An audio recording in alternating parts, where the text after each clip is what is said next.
हवेली से निकलने के तुरंत बाद कबीर ने अपने स्थानांतरण कौशल का कई बार उपयोग किया और जल्द ही वह शहर में था। वह अब एक बार में 2 किलोमीटर स्थानांतरित हो सकता था, इसलिए शहर में प्रवेश करने में उसे केवल कुछ ही स्थानांतरण लगे। लेकिन फिर उसकी समस्या शुरू हुई। उसे नहीं पता था कि अब कहाँ जाना है। पिछली बार जब वह और एकता यहाँ थे तो वे गोलियों के लिए सामग्री खरीदने आए थे। उन्होंने केवल कुछ घंटे घूमने में बिताए थे, इसलिए वह जड़ी बूटी की दुकान और नीलामी घर के अलावा शहर के बारे में बहुत कम जानता था। लेकिन आज वह वहां जड़ी बूटियों के लिए या नीलामी घर जाने के लिए नहीं था। वह शहर का पता लगाना चाहता था और देखना चाहता था कि इसमें क्या है। बेशक वह बिना किसी उद्देश्य के भटकना नहीं चाहता था, लेकिन कोई मार्गदर्शन न होने पर वह केवल इधर उधर घूम सकता था, उम्मीद करते हुए कि कुछ दिलचस्प मिल जाए। इसमें देर नहीं लगी कि वह ऐसी चीजें देखने लगा जो उसे पसंद आईं। वह पहले एक भोजनालय गया जहां उसने कुछ आत्मा पत्थर खर्च करके उनके बेहतरीन भोजन का आनंद लिया। धरती पर खाए गए भोजन की तुलना में ये कहीं अधिक स्वादिष्ट और ऊर्जा से भरपूर थे। स्वाभाविक रूप से साधना की इस दुनिया में लगभग हर चीज जो खाई जा सकती है उसमें आध्यात्मिक ऊर्जा होती है। यह विशेष रूप से मांस के लिए सच था जो आत्मा जानवरों से आता था। उनमें ऊर्जा अत्यधिक प्रभावी थी। कबीर ने जाने से पहले पेट भर खाना खाया। वह घूमने लगा, चलते समय ध्यान आकर्षित करता रहा। बेशक उसे कोई आपत्ति नहीं थी। स्वाभाविक रूप से उसने रास्ते में मिले सभी प्रस्तावों को अस्वीकार कर दिया। अधिकांश महिलाएं उसके साथ रात बिताने के लिए भुगतान करना चाहती थीं, लेकिन उसने विनम्रता से मना कर दिया। वह वहां एक जिगोलो बनने नहीं आया था। योजक चिन्ह योजक चिन्ह योजक चिन्ह। 5 घंटे बाद कबीर एक वेश्यालय में प्रवेश करने की इच्छा से लड़ने लगा, क्योंकि अकेले घूमना उसकी उम्मीद से कहीं अधिक उबाऊ था। वह बस प्रवेश करना चाहता था और खुद देखना चाहता था कि यह कैसा है।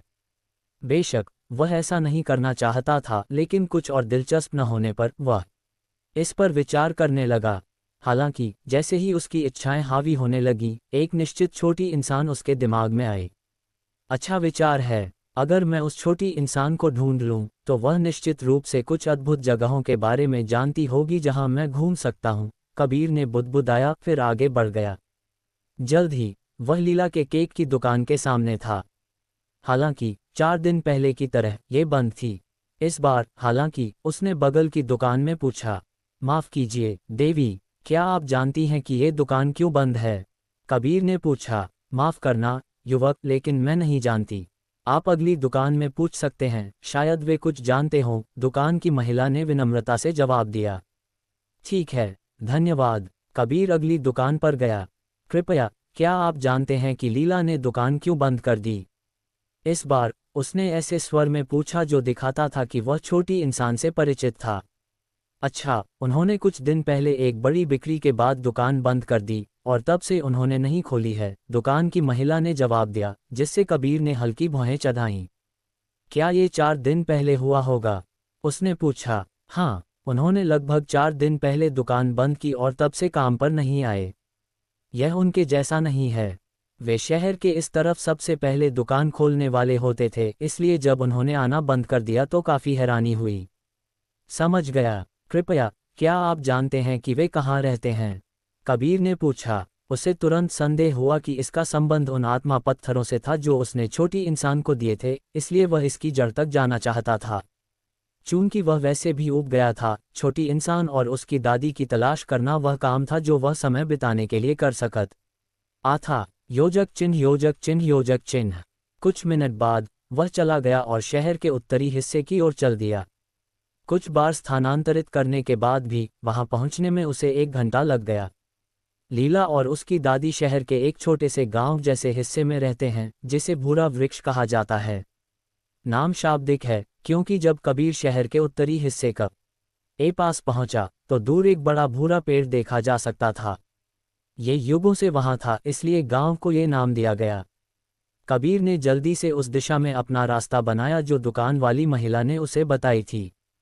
कुछ मिनट बाद एक छोटा सा घर जिसके बीच में एक बेकिंग भट्टी थी उसके सामने दिखाई दिया। स्पष्ट रूप से ये लीला का घर था। वे बेकर थे, आखिरकार इसलिए भट्टी थी। यही होना चाहिए, कबीर ने कहा घर की ओर बढ़ते हुए। कबीर नहीं जानता था क्यों, लेकिन वह इस बात से डर रहा था कि उसे क्या पता चल सकता है। वास्तव में उस छोटी इंसान को अधिक न जानने के बावजूद वह अभी भी इस बात से डर रहा था कि वह क्या खोज सकता है।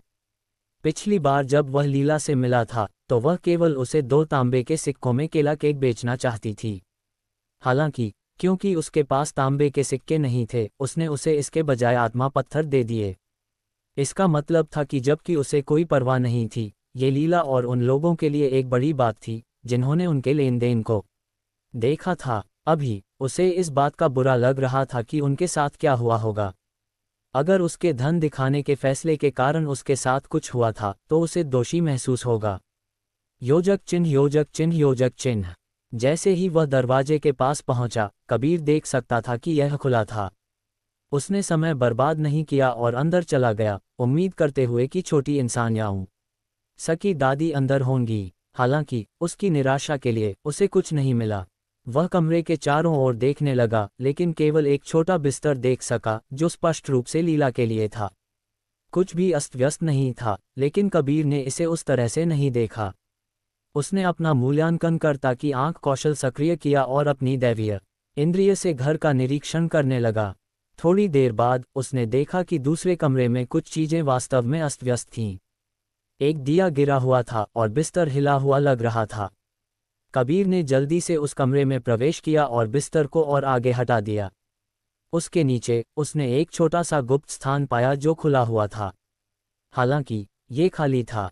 स्पष्ट रूप से अंदर जो कुछ भी था उसे ले लिया गया था और गुप्त स्थान को ठीक से बंद नहीं किया गया था। यह अच्छा नहीं लग रहा, उसने बुदबुदाया। मीनार, क्या तुम्हें कोई जानकारी है कि यहाँ क्या हुआ होगा? कबीर ने बेताब होकर पूछा। नहीं स्वामी, लेकिन उनके कुछ पड़ोसी लगते हैं, आप उनसे पूछ सकते हैं, मीनार ने सुझाव दिया।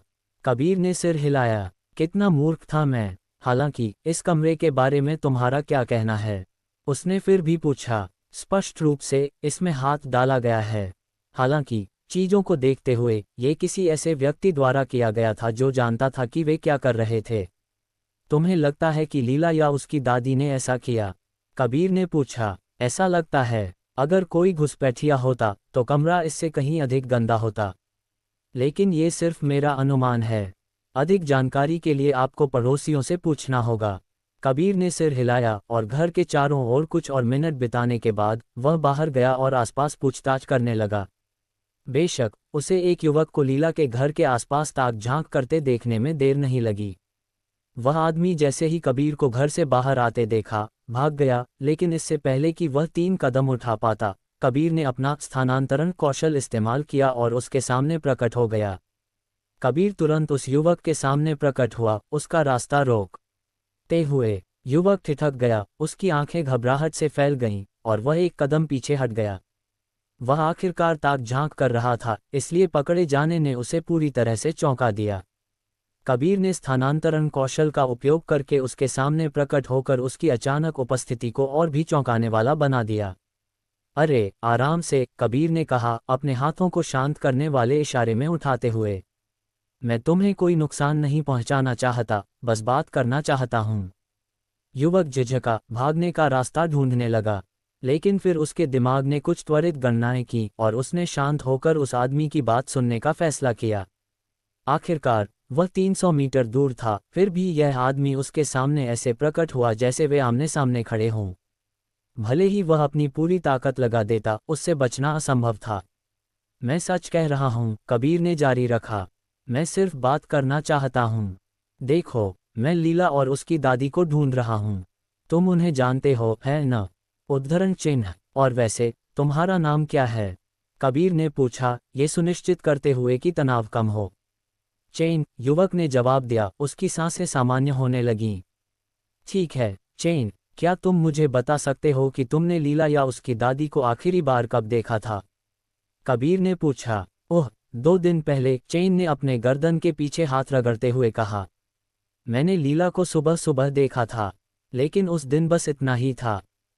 लगता है 2 दिन पहले तक वह ठीक थी। कबीर ने सोचा, उसका मूड थोड़ा हल्का हुआ।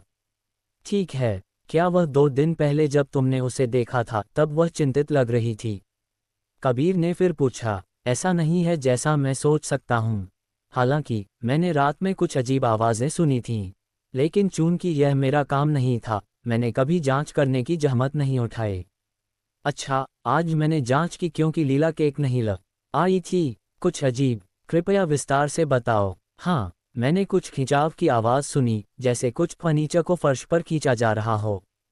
कबीर का चेहरा गंभीर हो गया, जैसे वह थोड़ा आगे झुका। फर्नीचर खींचना? क्या तुमने आवाज़ें या कुछ और असामान्य सुना? उद्धरण चिन्ह। चेन ने झिझकते हुए सिर हिलाया। वास्तव में आवाज़ें नहीं, बस चीज़ों के इधर उधर हिलने की आवाज़। देर रात थी, और मैंने सोचा कि वे घर में सामान हिला रहे होंगे। वे बहुत बेक करते हैं, शायद वे आपूर्ति हिला रहे थे या कुछ और। समझ गया, कबीर ने बुदबुदाया। लगता है जो बिस्तर खींचा गया था वही वह बात कर रहा था। कबीर ने सोचा, उसकी अभिव्यक्ति थोड़ी बदल गई। ये स्थिति हर मिनट के साथ और भी भ्रमित करने वाली होती जा रही थी। क्या तुम जानते हो कि अगर लीला और उसकी दादी मुसीबत में हो तो वे कहाँ जा सकते हैं? या शायद आराम करने के लिए कोई जगह? क्या लीला ने कभी ऐसा कुछ बताया था? कबीर ने अपना स्वर शांत लेकिन केंद्रित रखते हुए पूछा। चेन ने अपनी भौहें चढ़ाईं, स्पष्ट रूप से याद करने की कोशिश कर रहा था।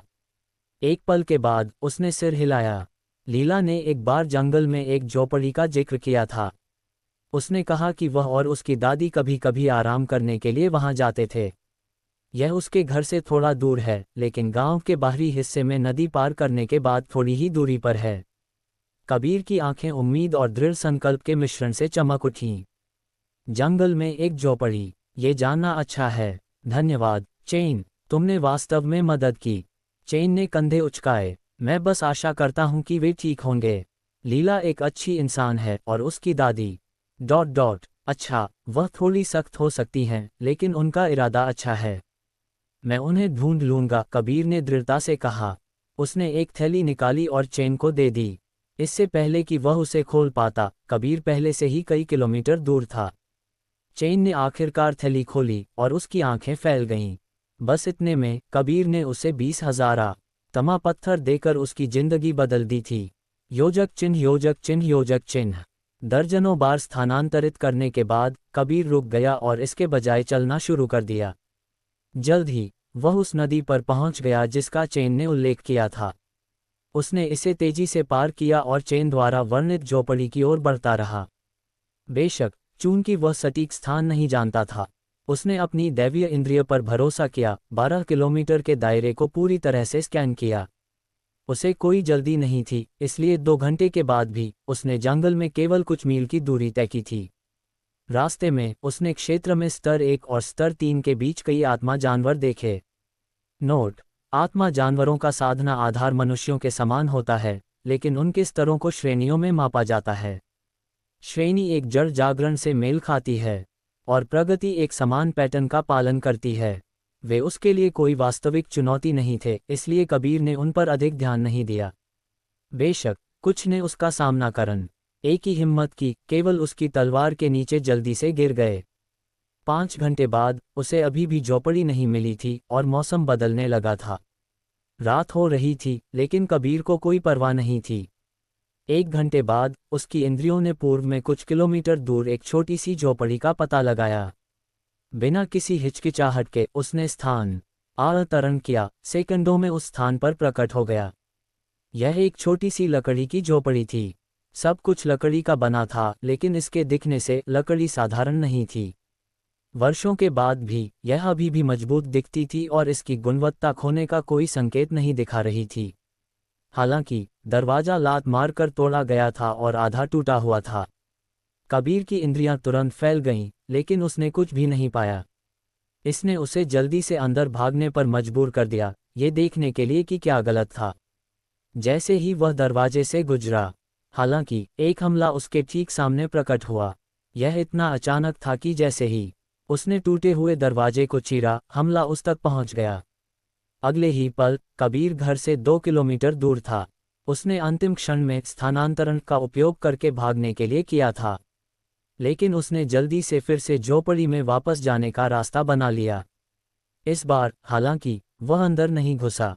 इसके बजाय उसने पहले बोलने का फैसला किया, तथ्य ये था कि वह किसी को महसूस नहीं कर पा रहा था, फिर भी कोई छोटे से घर के अंदर था, ने उसे अपने जीवन के लिए डरा दिया। हालांकि वह अभी जाने वाला नहीं था, अभी नहीं।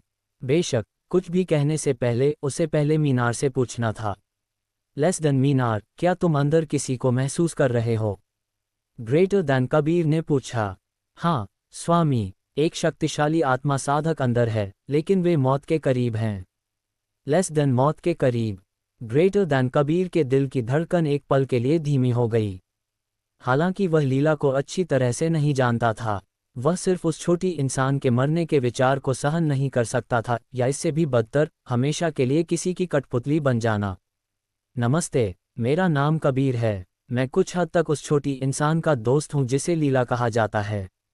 अच्छा, हम बिल्कुल करीबी नहीं हैं, लेकिन मैंने उससे केला केक खरीदा था और हो सकता है कि जब मैंने उसे तांबे के सिक्कों के बजाय आत्मा पत्थर दिए तो उसकी पीठ पर निशाना लगा दिया हो। अगर आप कुछ जानते हैं तो कृपया मुझे बताएं।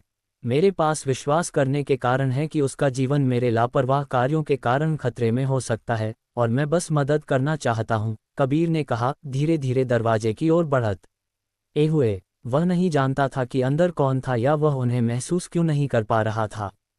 हालांकि वह कठिन तरीके से पता लगाने वाला नहीं था। ये स्थिति जल्दी से खतरनाक हो सकती थी और वह अनावश्यक जोखिम लेने को तैयार नहीं था। उसके लिए भाग्यशाली, अगले ही पल छोटे से घर से एक आवाज आई। क्या तुम वह सुंदर बड़े भैया हो जिसने उसे आत्मा पत्थर दिए थे? आवाज ने पूछा, उत्सुक लग रहा था। सुंदर बड़े भैया। कबीर ने जीभ से आवाज निकाली लेकिन जवाब देने का फैसला किया। हाँ, मैं वह सुंदर बड़ा भैया हूँ। यह हास्यास्पद लग रहा था, लेकिन उसे यह कहना ही पड़ा। कुछ सेकंड बाद दरवाजा चरमराते हुए पूरा खुल गया। अंदर आइए। कबीर अगले ही पल दरवाजे से अंदर चला गया। जैसे ही वह छोटे से घर में दाखिल हुआ, उसने एक बूढ़ी महिला को खून के पूल में बैठे देखा। उसका चेहरा मौत की तरह पीला पड़ चुका था। कबीर तुरंत उसकी ओर बढ़ा, लेकिन एक कोमल शक्ति ने उसे और करीब जाने से रोक दिया। कोई जरूरत नहीं है, मैं बचने लायक नहीं रही, युवक, बूढ़ी महिला ने कमजोर स्वर में कहा। कबीर की निगाहें कमरे में घूम गईं, संघर्ष के निशान और चारों ओर बिखरे कई खून के धब्बे देखे। उसके दाईं ओर एक शव पड़ा था, एक बेजान आकृति जिसने काले लबादे में थी। उस आकृति के पैर और कमर पर एक खंजर रखा था। यहाँ क्या हुआ? कबीर ने पूछा, उसकी आवाज में चिंता थी। उसने जोड़ा, मुझे आपके घाव को देखने दीजिए। मैं एक रसायनज्ञ हूँ, शायद मैं मदद कर सकता हूँ। बूढ़ी महिला ने धीरे से सिर हिलाया। इसका कोई फायदा नहीं है, मैं बहुत पहले ही मर चुकी हूँ। तुम मुझे नहीं बचा सकते। कबीर ने उसे एक हैरान अभिव्यक्ति के साथ देखा। महिला उसके ठीक सामने बैठी थी, फिर भी वह दावा कर रही थी कि वह पहले ही मर चुकी थी। इसका कोई मतलब नहीं था, कम से कम तब तक नहीं जब तक मीनार ने स्थिति का विश्लेषण करने के लिए कुछ सेकंड लेने के बाद स्पष्टता प्रदान नहीं की। स्वामी, वह मनुष्य नहीं है। उसके खून से देखते हुए वह एक आत्मा जानवर लगती है, विशेष रूप से एक स्वर्णपूंछ आत्मा लोमड़ी। वे आत्मा जानवरों की एक जाति हैं जो अपनी शक्तिशाली आत्माओं और मजबूत मानसिक शक्ति के लिए प्रसिद्ध हैं। अगर मैं गलत नहीं हूं, तो वह अपनी आत्मा को कुछ समय के लिए धारण करने के लिए मृत्यु के बाद अवतार नामक तकनीक का उपयोग कर रही है। लेस दैन ऐसी भी कोई चीज होती है। ग्रेटर दैन कबीर की आंखें फैल गईं, जैसे उसने ज्ञान के इस नए टुकड़े को अवशोषित किया। क्या तुम सच में वह बड़े भैया हो जिसने उसे आत्मा पत्थर दिए थे? बूढ़ी महिला ने पूछा, उसकी आवाज मुश्किल से सुनाई दे रही थी। हाँ, और अगर इससे उसे कोई परेशानी हुई है तो मुझे खेद है। मेरा ऐसा कोई इरादा नहीं था, कबीर ने ईमानदारी से माफी मांगी। तुम्हारी कोई गलती नहीं है, युवक। तुम्हारे कारण हमें इस बार भागने का एक मौका भी मिला, बूढ़ी महिला ने कहा। उसके होठों पर एक हल्की मुस्कान आ गई। इस बार भागने का? कबीर ने एक भौं उठाए, उसकी जिज्ञासा बढ़ गई। तुम एक समझदार युवक लगते हो, इसलिए मैं जानती हूं कि तुम जानते हो कि लीला कोई साधारण इंसान नहीं है। उसे छोड़ दो, वह वास्तव में एक सामान्य इंसान नहीं है। वह एक दुर्लभ प्रकार की दिव्य शारीरिक संरचना के साथ पैदा हुई थी। इस वजह से उसका जीवन लगातार खतरे में था। हमें उसके नुकसान पहुंचाने वालों से बचने के लिए बीच बीच में आगे बढ़ते रहना पड़ता था। आखिरकार हम यहाँ आने में कामयाब रहे और पिछले 11 वर्षों से हमें शांति मिली हुई थी, जब तक कि कुछ दिन पहले खतरे ने हमें फिर से नहीं पा लिया। हम भागने में कामयाब रहे और तुम्हारे आत्मा पत्थरों के कारण हम गायब होने वाले थे, जो हमें कुछ और वर्षों तक जीने में मदद कर सकता था, जब तक कि लीला साधना शुरू नहीं कर सकती। एक बार जब वह ऐसा कर लेती तो कोई भी उसे फिर से नहीं ढूंढ पाता। फिर भी मैंने इस बार खतरे को कम आंका और अच्छा, जैसा कि तुम देख सकते हो, मैं मर चुकी हूँ और लीला को ले जाया गया है, बूढ़ी महिला ने एक पीड़ादायक अभिव्यक्ति के साथ कहा। कबीर तुरंत जान गया कि वह सब कुछ कहाँ ले जा रही थी, इसलिए उसने उसे समाप्त नहीं करने दिया। मैं मदद करना चाहता हूँ। कृपया मुझे बताएं कि उन्होंने लीला को कहाँ ले जाया है और मैं वादा करता हूँ कि मैं उसे वापस लाऊंगा, कबीर ने एक दृढ़ अभिव्यक्ति के साथ कहा। बूढ़ी महिला ने एक पल के लिए उसे देखा। उस पल के भीतर कबीर ने एक कोमल फिर भी शक्तिशाली ऊर्जा को अपने ऊपर बहते महसूस किया, जैसे वह उसे पर खा रही हो। कुछ सेकंड बाद महिला ने आह भरी। तुम सक्षम लगते हो, लेकिन तुम अभी भी उसकी रक्षा करने के लिए बहुत कमजोर हो। हालांकि मेरे पास ज़्यादा समय नहीं है और ऐसा नहीं है कि मैं और कुछ कर सकती हूँ, इसलिए मुझे तुम पर भरोसा करना होगा। इतना कहने के बाद मुझे तुम्हें चेतावनी देनी चाहिए कि जैसे ही तुम अगला कदम उठाओगे, तुम्हारा जीवन बहुत अधिक अराजक हो जाएगा, क्योंकि लीला एक बहुत ही अनोखी इंसान है। क्या तुम तैयार हो? उसने पूछा। अब तक बातचीत रहस्यमय और अजीब थी। कबीर जानता था कि बूढ़ी महिला लीला की दादी थी। हालांकि ये जानना कि वह मनुष्य नहीं थी, उसे काफी चकित कर गया। फिर अगर वह मनुष्य नहीं है तो वह ऐसी क्यों दिखती है? वह जवाब उसकी उम्मीद से तेज आया। उसकी पहली पत्नी देवी विका मनुष्य नहीं थी, फिर भी वह मनुष्य लगती थी। इसका मतलब था कि उसके सामने की महिला ने बस खुद को एक मनुष्य के रूप में छुपाया था। एक और सवाल जल्दी से उठा, अगर वह मनुष्य नहीं है तो वह लीला के साथ क्यों है, किसी तरह के अभिभावक की तरह काम कर रही है? वह जवाब अगले ही पल आ गया। मेरे पास ज़्यादा समय नहीं है, लेकिन चूंकि लीला को लगता है कि तुम एक अच्छे व्यक्ति हो, यहाँ तक कि उन कुछ सेकंडों में जब वह तुम्हें जान पाए, मुझे तुम पर भरोसा करना होगा, उसने कहा। अगले ही पल महिला बदल गई, अपना असली रूप प्रकट करते हुए एक प्यारी दिखने वाली सफ़ेद लोमड़ी जिसके शरीर पर जटिल सुनहरे पैटर्न बने हुए थे। उसकी सुनहरी आंखें एक कोमल अलौकिक चमक के साथ चमक रही थीं और उसकी एक पूंछ एक कोमल चमक बिखेर रही थी। मेरा नाम जैनिस है। मैं एक स्वर्ण पूंछ आत्मा लोमड़ी हूँ। पिछले 13 वर्षों से मुझे लीला के पिता द्वारा अपनी बेटी की अपने जीवन से रक्षा करने का काम सौंपा गया था। चलो बस ये कहते हैं, मैं असफल रही, उसने कहा, उसकी आवाज़ कमज़ोरी से कांप रही थी। यही कारण है कि भले ही मैं तुम्हें नहीं जानती और तुम्हारा मेरी मदद करने का कोई दायित्व नहीं है, मैं फिर भी तुमसे लीला की देखभाल करने की भीख मांगना चाहूंगी, जैनिस ने जारी रखा, उसका स्वर हताशा से भरा था। तुम चाहते हो कि मैं उसका अभिभावक बनूं? कबीर ने पूछा, उसकी अभिव्यक्ति गंभीर थी। हाँ, मैं चाहती हूं कि तुम उसकी रक्षा करो जब तक कि वह साधना शुरू करने और अपना बचाव करने में सक्षम न हो जाए, जैनिस ने जल्दी से जवाब दिया। उसकी उपस्थिति मंद पड़ने लगी, उसका रूप फीका पड़ता जा रहा था, जैसे वह अपनी आत्मा का उद्धारण करने के लिए संघर्ष कर रही थी। ठीक है, मैं तैयार हूँ, कबीर ने बिना किसी हिचकिचाहट के जवाब दिया। धन्यवाद, जैनिस ने कहा, एक हल्की मुस्कान उसके चेहरे पर फैल गई। उसके शरीर से एक छोटा पत्थर निकला और कबीर की ओर बढ़ा, जिसने उसे चतुराई से पकड़ लिया। लेस देन ये क्या है? ग्रेटर दैन, कबीर ने अंदर से पूछा। यह एक अभिभावक पत्थर है। अगर तुम इसके साथ जुड़ जाते हो तो तुम उस व्यक्ति के साथ एक संबंध बना लोगे जिसकी तुम्हें रक्षा करनी है। ये संबंध तुम्हें एक निश्चित दायरे में उन्हें महसूस करने की अनुमति देता है, मीनार ने समझाया। लेस देन समझ गया, ग्रेटर दैन, कबीर ने सोचा। यह एक अभिभावक पत्थर है, जैनिस ने जोर से कहा। इसके साथ जुड़ना तुम्हें लीला से जोड़ देगा। ज़्यादा समय नहीं बचा है, इसलिए कृपया इसे करो, इससे पहले कि मैं पूरी तरह से समाप्त हो जाऊं, उसने विनती की। उसकी आवाज़ कमज़ोर और तनावपूर्ण थी। कबीर ने सिर हिलाया, अपनी ऊर्जा को पत्थर में प्रवाहित किया। जैसे ही उसने ऐसा किया, संदेशों की एक श्रृंखला उसके सामने प्रकट होने लगी। आप एक अभिभावक पत्थर के साथ जुड़ गए हैं।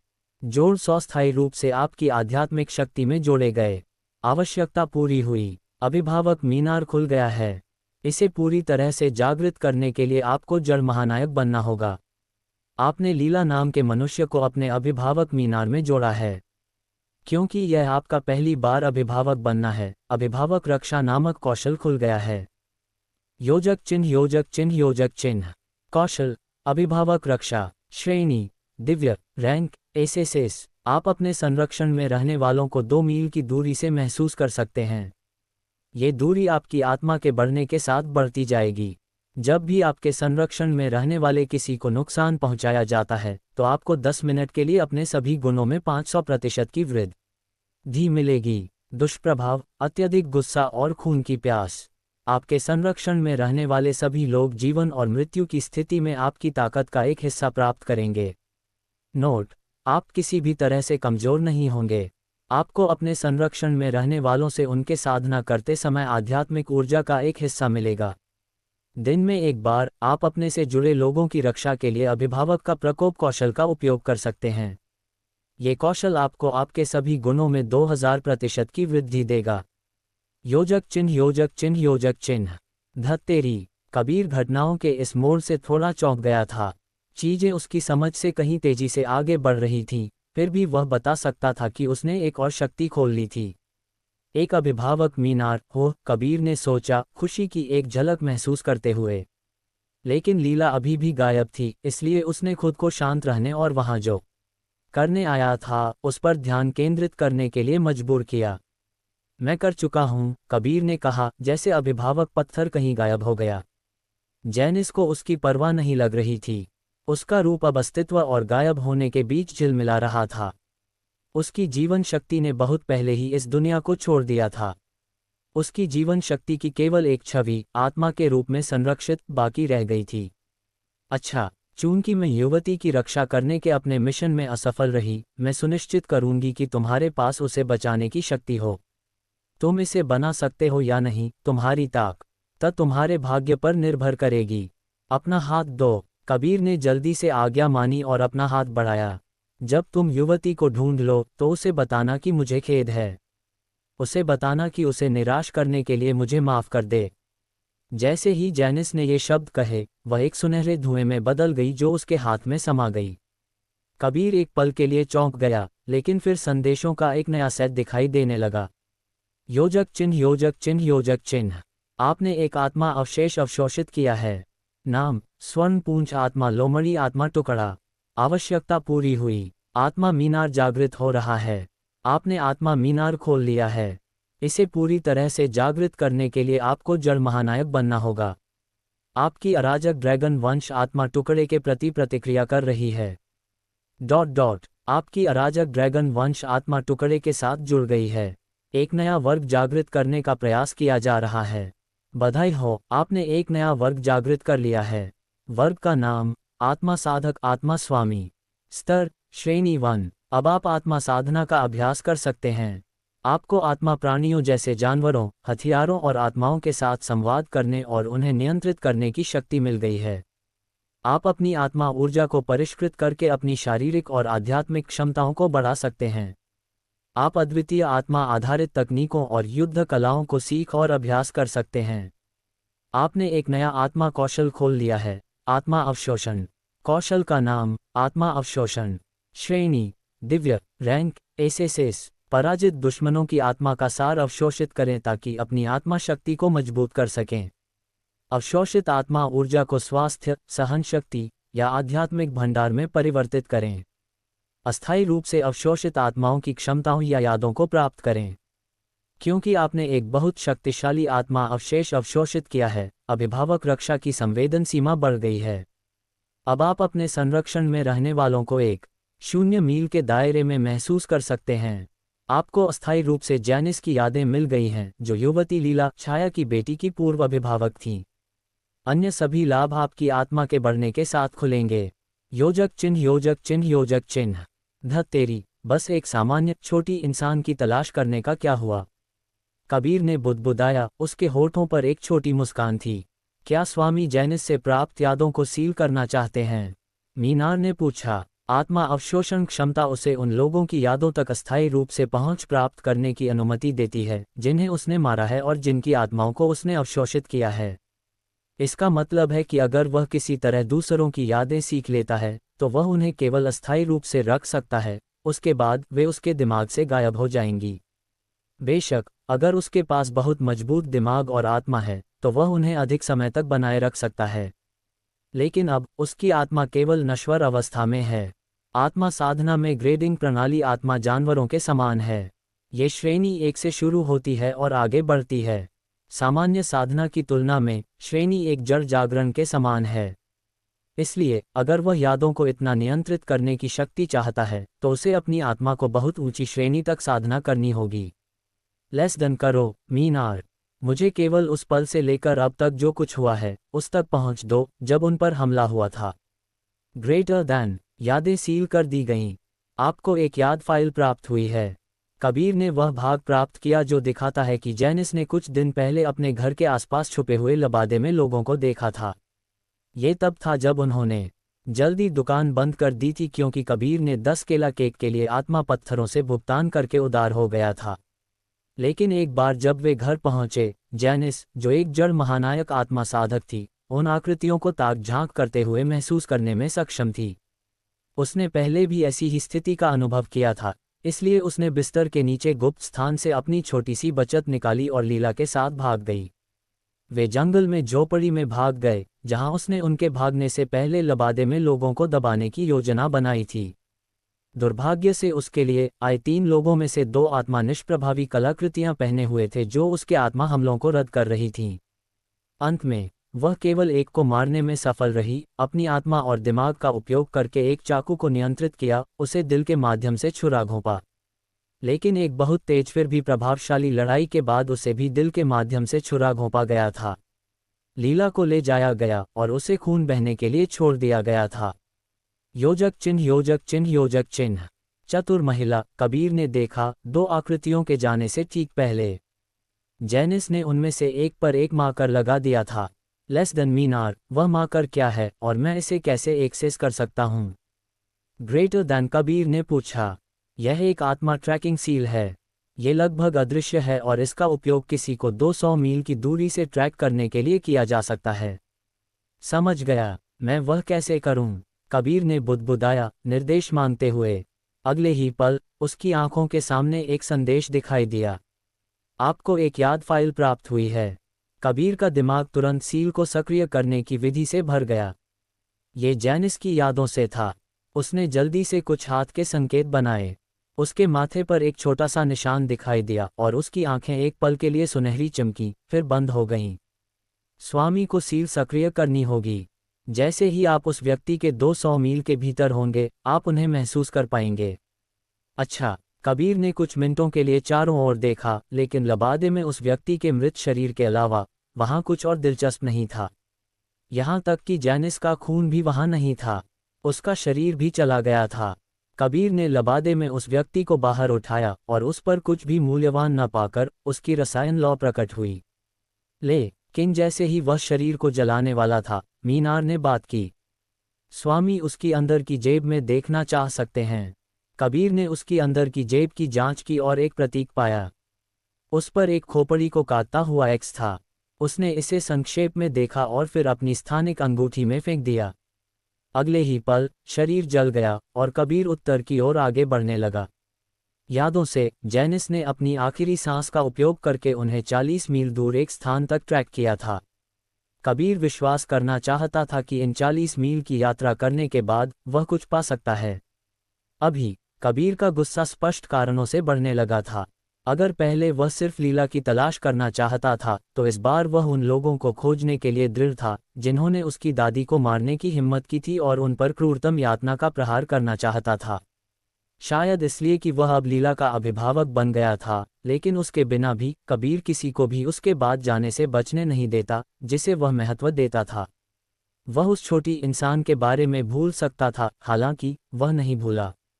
किसी तरह, जब वह ऊब गया था, तो उसकी शारीरिक इच्छाओं को सुनने के बजाय वह उन पर काबू पाने में कामयाब रहा। जब उसके दिमाग में वह छोटी इंसान आई, अब जब उसे पता चला कि कुछ लोग उसके पीछे थे और उन्होंने उसकी दादी को मार डाला था, कबीर नाराज था। अभिभावक हो या न हो, वह उन्हें माफ नहीं करेगा। कुछ घंटे पहले जब कबीर दुकान वाली महिला के बताए रास्ते पर लीला के केक की दुकान से गया तो उसके बगल वाली दुकान में एक युवक ने अपनी दुकान बंद की और चला गया। 1 घंटे बाद वह दिवाकर और डेजी आशाना के सामने घुटनों के बल बैठा था, जो अभी अभी एक साथ समय बिताकर उठे थे। दोनों हाल ही में काफी घनिष्ठ हो गए थे। उनके दिमाग में उन्होंने काली महिला के लिए एकदम सही जाल बिछा दिया था और पहले से ही लाभ प्राप्त करने की उम्मीद कर रहे थे। इसलिए अभी तक कुछ हासिल न होने पर भी उन्होंने जश्न मनाना शुरू कर दिया। हालांकि उनका जश्न तब बाधित हुआ जब युवक, जो उनके जासूसों में से एक था, उनके लिए काफी असामान्य समाचार लाया जो उनकी योजनाओं को नष्ट कर सकता था। क्या तुम मुझे बता रहे हो कि उन 2 बेनाम लोगों को एक अजनबी ढूंढ रहा है? डेजी ने हल्की भौहों के साथ पूछा। हाँ, मेरी महिला, युवक ने जवाब दिया। झिझकने की हिम्मत नहीं कर रहा था। डर था कि वह किसी भी पल अपनी जान गंवा सकता है। उसने सुना था कि उनकी महिला और स्वामी हाल ही में काफी खतरनाक हो गए थे। क्या तुमने उस अजनबी को अच्छी तरह देखा? डेजी ने पूछा। हाँ, वह एक युवक है, लगभग 18 साल का। उसके लंबे चांदी बैंगनी बाल हैं और आंखें भी उसी रंग की हैं। वह काफी सुंदर है और अच्छे कपड़े पहने हुए है, शायद एक कुलीन। डेजी ने अपने अधीनस्थ की बात कुछ देर सुनी। उसके समाप्त होने के बाद उसने कुछ और सेकंड इस पर विचार किया, फिर उसके होठों पर एक छोटी मुस्कान आ गई। उसने अपनी स्थानिक अंगूठी से एक छोटी थैली निकाली और उसे आदमी की ओर फेंक दी। बहुत अच्छा काम किया। इतनी अच्छी जानकारी लाने के लिए इसे इनाम के रूप में ले लो। युवक ने थैली ली और जल्द ही कमरे से बाहर चला गया। एक बार बाहर, उसने राहत की एक गहरी सांस ली और आशाना एस्टेट से पूरी तरह गायब हो गया। कमरे के अंदर वापस डेजी के चेहरे पर मुस्कान थी, जिसने दिवाकर को चौंका दिया। वह जिस डेजी को जानता था, वह बिना कारण मुस्कुराती नहीं थी। वह मुस्कान आमतौर पर तभी दिखाई देती थी जब उसकी साजिशें रंग ला रही होती थीं। क्या है, मेरी प्रिय? दिवाकर ने पूछा। कुछ खास नहीं, बस इतना कि हमें उम्मीद से पहले परिणाम मिलेंगे, डेजी ने उत्साहित दिखते हुए जवाब दिया। सच में? दिवाकर का चेहरा काफी हद तक शांत हो गया। हाँ, उसने जिस अजनबी के बारे में बात की थी, वह वही रसायनज्ञ है जिसने ये पूरी गड़बड़ी शुरू की थी। अगर हम उसे पकड़ लेते हैं तो हम उसके गुरु को ब्लैकमेल कर सकते हैं कि वह काली महिला से लड़े और उम्मीद है कि उसे मार डाले। बेशक, उससे पहले हम उसे एक अनुबंध पर हस्ताक्षर करवाएंगे जो उसे बाद में सच्चाई प्रकट करने से रोकेगा। जब तक वह अपनी आत्मा को नष्ट होने का जोखिम नहीं उठाना चाहती, डेजी ने समझाया। उसका स्वर आत्मविश्वास से भरा था। दिवाकर की आंखें आश्चर्य से फैल गईं। यह एक शानदार योजना है, मेरी प्रिय, दिवाकर ने कहा। उसका मूड स्पष्ट रूप से उज्ज्वल हो गया। तुम मुझे क्या करने की आवश्यकता है? उसने पूछा। जेल में पहरेदारों को 2 गुना नहीं, 3 गुना करो और सुनिश्चित करो कि उसे आकर्षित करने के लिए सही चारा रखा गया है। मैं एक तथ्य जानती हूं कि वह किसी तरह जेल ढूंढ ही लेगा। वास्तव में, अगर संभव हो तो उन्हें उसके लिए इसे ढूंढना आसान बनाना चाहिए। एक बार जब वह अंदर है तो वे उस पर घात लगा सकते हैं, उसे पीट सकते हैं और उसे पकड़ सकते हैं। एक बार जब वह हमारी हिरासत में है तो हम अगले कदमों के बारे में सोच सकते हैं, डेजी ने एक शरारती मुस्कान के साथ निर्देश दिया। दिवाकर ने मुस्कुराते हुए जवाब दिया। उसने अपनी महिला पर भरोसा किया और उसे अच्छी तरह जानता था। उसकी साजिशें हमेशा उन्हें उम्मीद से अधिक लाभ दिलाकर समाप्त होती थीं। 50 वर्षों तक उसने कई साजिशें रची थीं और हर बार वह शीर्ष पर रही। इसने आशाना कुलीन परिवार को राज्य के सबसे सम्मानित और शक्तिशाली कुलीन परिवारों में से एक बना दिया था। डेजी दिमाग थी, जबकि दिवाकर ताकत था। हालांकि पिछले कुछ वर्षों में दिवाकर ने महसूस करना शुरू कर दिया था कि उसकी महिला उसके शुरुआती विचार से कहीं अधिक महत्वाकांक्षी थी। उसने संदिग्ध संगठनों से संपर्क करना शुरू कर दिया था, अपनी वर्तमान स्थिति से ऊपर उठने में मदद मांग रही थी। उसका सपना एक रानी बनना था और वह उस लक्ष्य को प्राप्त करने के लिए विदेशी शक्तियों का उपयोग करने का इरादा रखती थी। सब कुछ ठीक चल रहा था जब तक कबीर प्रकट नहीं हुआ। उसने लावण्या की आत्मा जड़ को अपनी बेटी के लिए चुराने और फिर उसे संदिग्ध संगठन को बेचने की उसकी पहली साजिश को नष्ट कर दिया था। ये कदम परिवार की स्थिति को एक विरासत परिवार के रूप में सुरक्षित करने में मदद करता, जिसका मतलब सिंहासन के एक कदम और करीब होना था। लेकिन कबीर की उपस्थिति ने सब कुछ नष्ट कर दिया। फिर भी उसके दिमाग ने इस झटके को हार के रूप में पंजीकृत नहीं किया। इसके बजाय उसने आगे बढ़ने का एक रास्ता देखा और अब उस रास्ते पर चल रही थी। अब तलवार संत सुलेखा के तस्वीर में होने के साथ डेज़ी ने एक परेशान करने वाले चर को खत्म करने के लिए उसका उपयोग करने की योजना बनाई। वहां से वह अपने अंतिम लक्ष्य की ओर और भी आगे बढ़ने का इरादा रखती थी।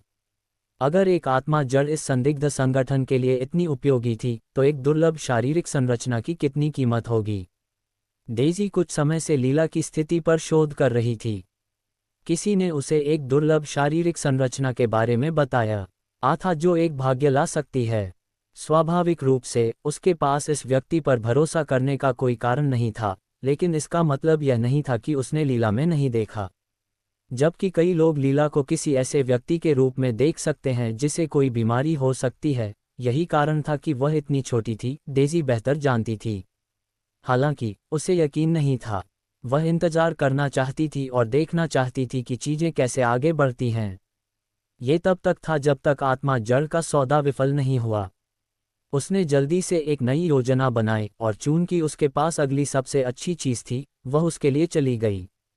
अब हालांकि वह एक बड़ा कदम उठाने वाली थी और कबीर इसमें एक बड़ी भूमिका निभाएगा। वह फिर से हार नहीं सकती थी। उसकी अनजान में उसने एक सोते हुए अजगर को उकसाया था जब उसने लीला की ओर अपने नुकीले दांत बढ़ाए। लावण्या की आत्मा जड़ के पीछे आना ऐसी चीज नहीं थी जिसकी कबीर को परवाह थी। वह उस मामले का पीछा नहीं करने वाला था। उसने इसे सिंधिया परिवार पर छोड़ दिया। वह केवल महिलाओं के साथ मजा करना चाहता था। लेकिन जैसे ही उसने उस छोटी इंसान पर नजर डाली, उनकी नियति आपस में जुड़ गई। वे किसी तरह जुड़े हुए थे, लेकिन अब जब उन्होंने एक कदम और आगे बढ़ाया था और उसके अभिभावक को मार डाला था, उन्होंने चीजों को तेज कर दिया था और अब एक अजगर उनकी ओर बढ़ रहा था। उन्होंने गलत कदम उठाया था और यह उन्हें वहां दंश देने वाला था जहां दर्द होता है। स्वाभाविक रूप से इसे लोग भाग्य कहते हैं, लेकिन उनका भाग्य पहले से ही सील है। जल्द ही राज्य को पता चल जाएगा कि अराजकता कैसी महसूस होती है जब एक अभिभावक उकसाया जाता है। दिवाकर आशाना एक आदेश ले जाने वाले लड़के की तरह अपनी महिला के आदेश को पूरा करने के लिए चला गया। कुछ मिनट बाद जेल में और पहरेदार भेजे गए जहां उन्होंने कबीर पर घात लगाने की योजना बनाई। ये वही जेल थी जहां लीला और कोई और जिसके साथ भाग्य खिलवाड़ कर रहा था, रखे गए थे। योजक चिन्ह योजक चिन्ह योजक चिन्ह। घंटों बाद कबीर, जो अभी अभी जंगल में छोटी झोपड़ी से निकला था, उस दिशा में आगे बढ़ने लगा जहां जैनिस ने हमलावरों को ट्रैक किया था। वह जंगल में था, लेकिन उसने जितने भी जानवर महसूस किए वे सभी कमजोर थे, इसलिए उन्होंने उसे नोटिस भी नहीं किया। बेशक कुछ ने हीरो बनने की कोशिश की, लेकिन वे बदकिस्मत लोग मर गए इससे पहले कि उन्हें पता चलता कि क्या हो रहा था। कबीर को कुछ घंटे लगे, लेकिन जल्द ही वह एक खुली जगह पर आ गया जहां एक लड़ाई हुई लग रही थी। जमीन पर बिखरे जानवरों के शवों को देखते हुए ये स्पष्ट था कि लड़ाई इंसानों और राक्षसों के बीच हुई थी। कबीर केवल थोड़ी देर रुका, ये ट्रैक करने के लिए कि वे कहाँ गए थे। उनके निशान ढूंढने में उसे बस एक पल लगा। 30 मिनट बाद आत्मा ट्रैकिंग सील ने लक्ष्य को पकड़ लिया। आत्मा ट्रैकिंग सील ने तुरंत लक्ष्य को पकड़ लिया और कबीर अपने कदमों में रुक गया। वह इसलिए नहीं रुका क्योंकि उसने जिस व्यक्ति को महसूस किया वह स्तर 5 जड़ ऋषि था।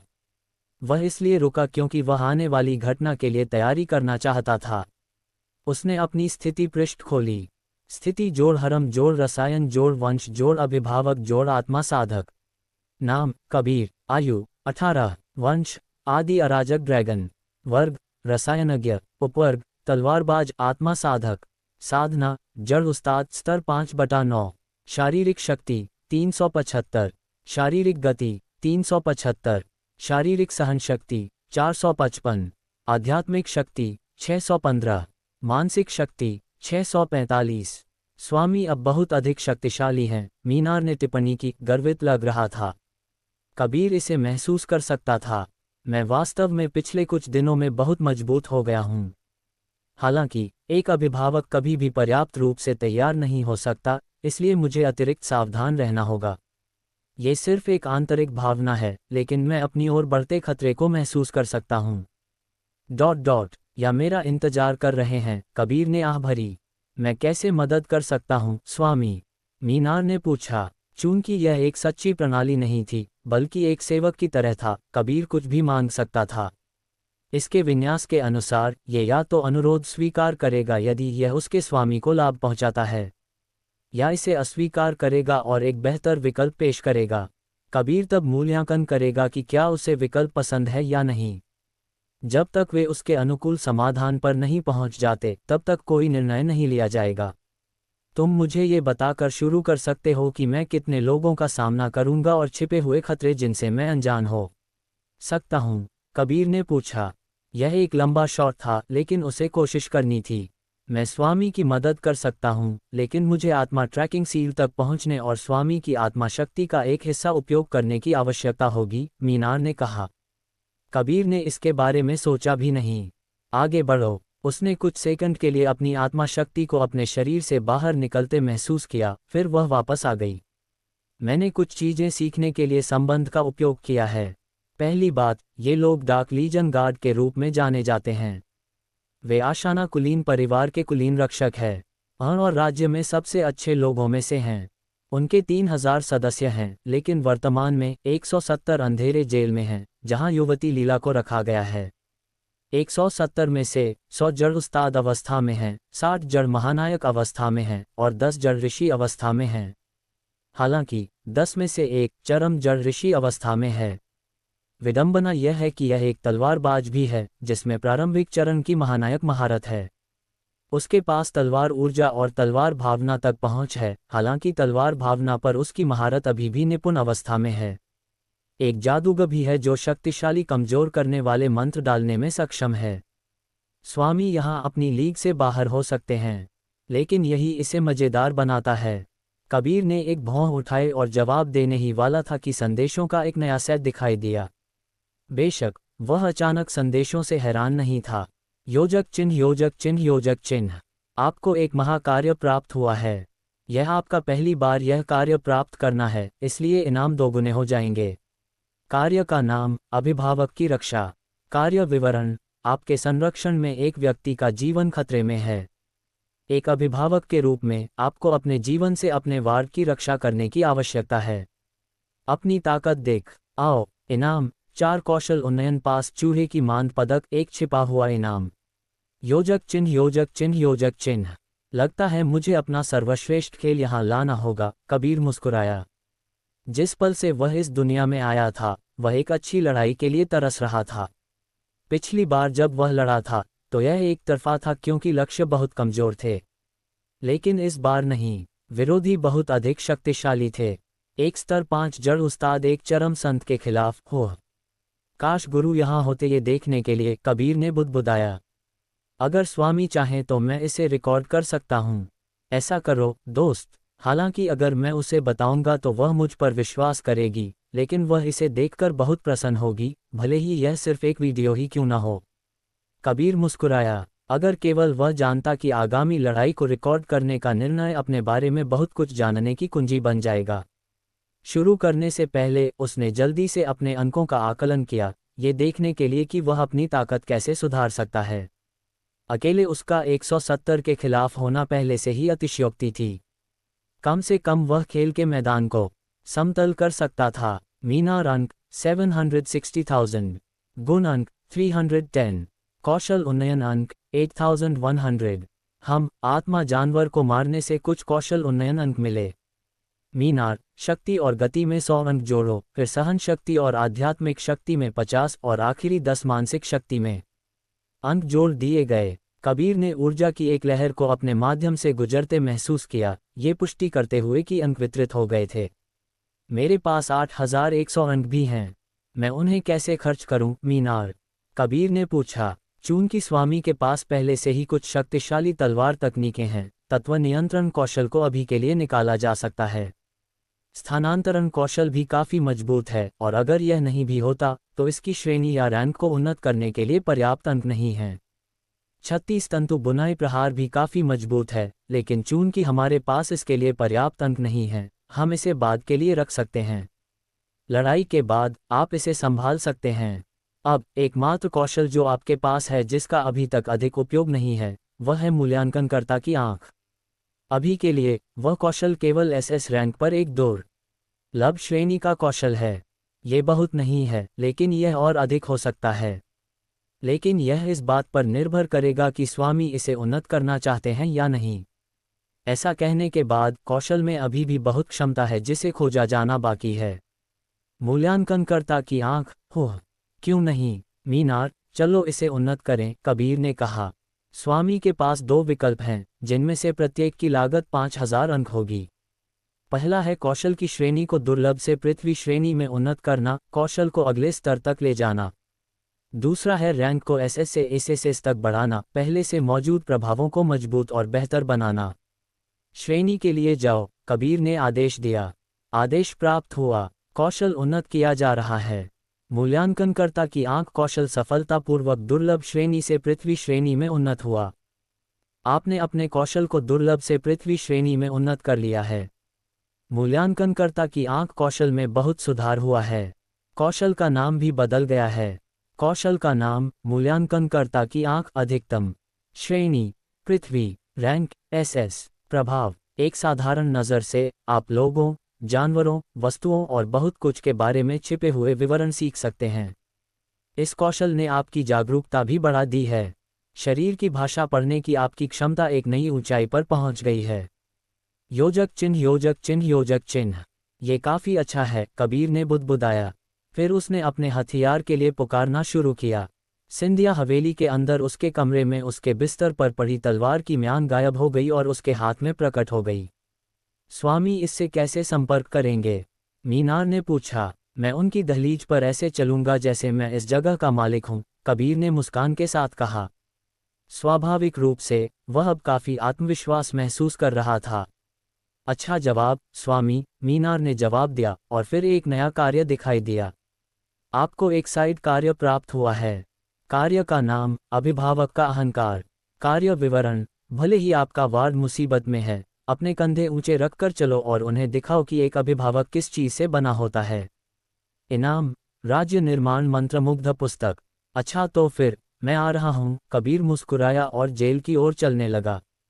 यकीन नहीं होता कि नेता को लगा कि हम 70 लोग एक जड़ उस्ताद को नहीं संभाल सकते, इसलिए उसने 100 और भेज दिए, एक युवक ने नाराज अभिव्यक्ति दिखाते हुए कहा।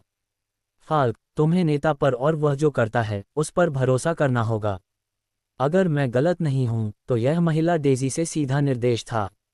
हमें बिना सवाल किए आज्ञा का पालन करना होगा, एक अन्य व्यक्ति ने फाल्क नाम के व्यक्ति से कहा। मैं जानता हूं, नेता। बस 170 हम में से एक मामूली जड़ उस्ताद से एक नश्वर की रक्षा करते देखकर मैं यह महसूस किए बिना नहीं रह सकता कि मुझे नीचा देखा जा रहा है, फाल्क ने कहा।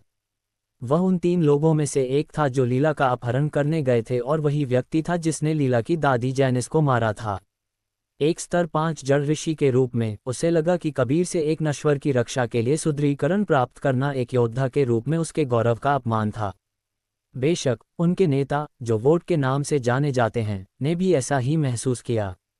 दोनों जनजाति के लोग थे जो खून के प्यासे नरक कुत्तों के एक झुंड द्वारा उनकी जनजाति पर हमला किए जाने के बाद आशाना कुलीन परिवार के अनुचर बन गए। सौभाग्य से उन्हें डाक लीजन गार्ड में भूमिकाएं मिल गईं और तब से वे रैंकों में बढ़ते जा रहे हैं। इतना कहने के बाद हमें अपने मेहमान का गर्मजोशी से स्वागत करने के लिए तैयार रहना चाहिए। दूसरों से कहो कि यातना कक्ष तैयार करें, हम उसके साथ कुछ समय बिताकर अपना मूड हल्का करेंगे, वोट ने हल्की मुस्कान के साथ कहा। फाल्क ने सिर हिलाया और एक छोटी मुस्कान के साथ चला गया। स्पष्ट रूप से उन्होंने कबीर को अपनी नज़रों में नहीं रखा। स्वाभाविक रूप से ये स्वाभाविक था, यह मानते हुए कि कबीर भी शांत और सामान्य कदमों के साथ उनकी ओर बढ़ रहा था। जैसे उन्होंने उसकी परवाह नहीं की, वैसे ही उसने भी उनकी परवाह नहीं की। अभी कबीर एक चीज पर केंद्रित था, अपनी देखरेख में ली गई भेड़ को बचाना। आखिरकार, जैसा कि बुद्धिमान कहावत है, तुम में से कौन सा मनुष्य जिसके पास 100 भेड़ें हों, यदि उनमें से एक खो जाए तो 99 को जंगल में नहीं छोड़ देता और उस खोई हुई के पीछे नहीं जाता जब तक कि वह उसे न पाले। कबीर अपनी भेड़ को बचाने आ रहा था और उसके बिना जाने का कोई रास्ता नहीं था। योजक चिन्ह, योजक चिन्ह, योजक चिन्ह। कबीर के तैयार होने के 30 मिनट बाद एक छोटा पहाड़ जो एक गुफा जेल में बना हुआ लग रहा था उसकी दृष्टि में आ गया। तुरंत उसने अपनी नई और बेहतर मूल्यांकनकर्ता की आंख का उपयोग पहाड़ का मूल्यांकन करने के लिए किया। मकोसा पर्वत जेल। खतरा उच्च। यह एक जेल है जहां डाक लीजन गार्ड, जो अपनी निर्दयता और क्रूरता के लिए कुख्यात हैं, अपनी अनैतिक कलाओं का अभ्यास करते हैं। इस स्थान पर भेजा गया कोई भी व्यक्ति कभी घर नहीं लौटता, क्योंकि जेल लोगों को मारने और अस्तित्व से मिटाने के लिए डिज़ाइन की गई है। आज तक 20,000 लोगों को इस जेल में मार डाला गया है। उनकी मौत अथक यातना के माध्यम से हुई है, जब तक कि उनके दिल आखिरकार नहीं रुक गए। धत तेरी, ये लोग जानवर हैं, कबीर ने शांत अभिव्यक्ति के साथ बुदबुदाया।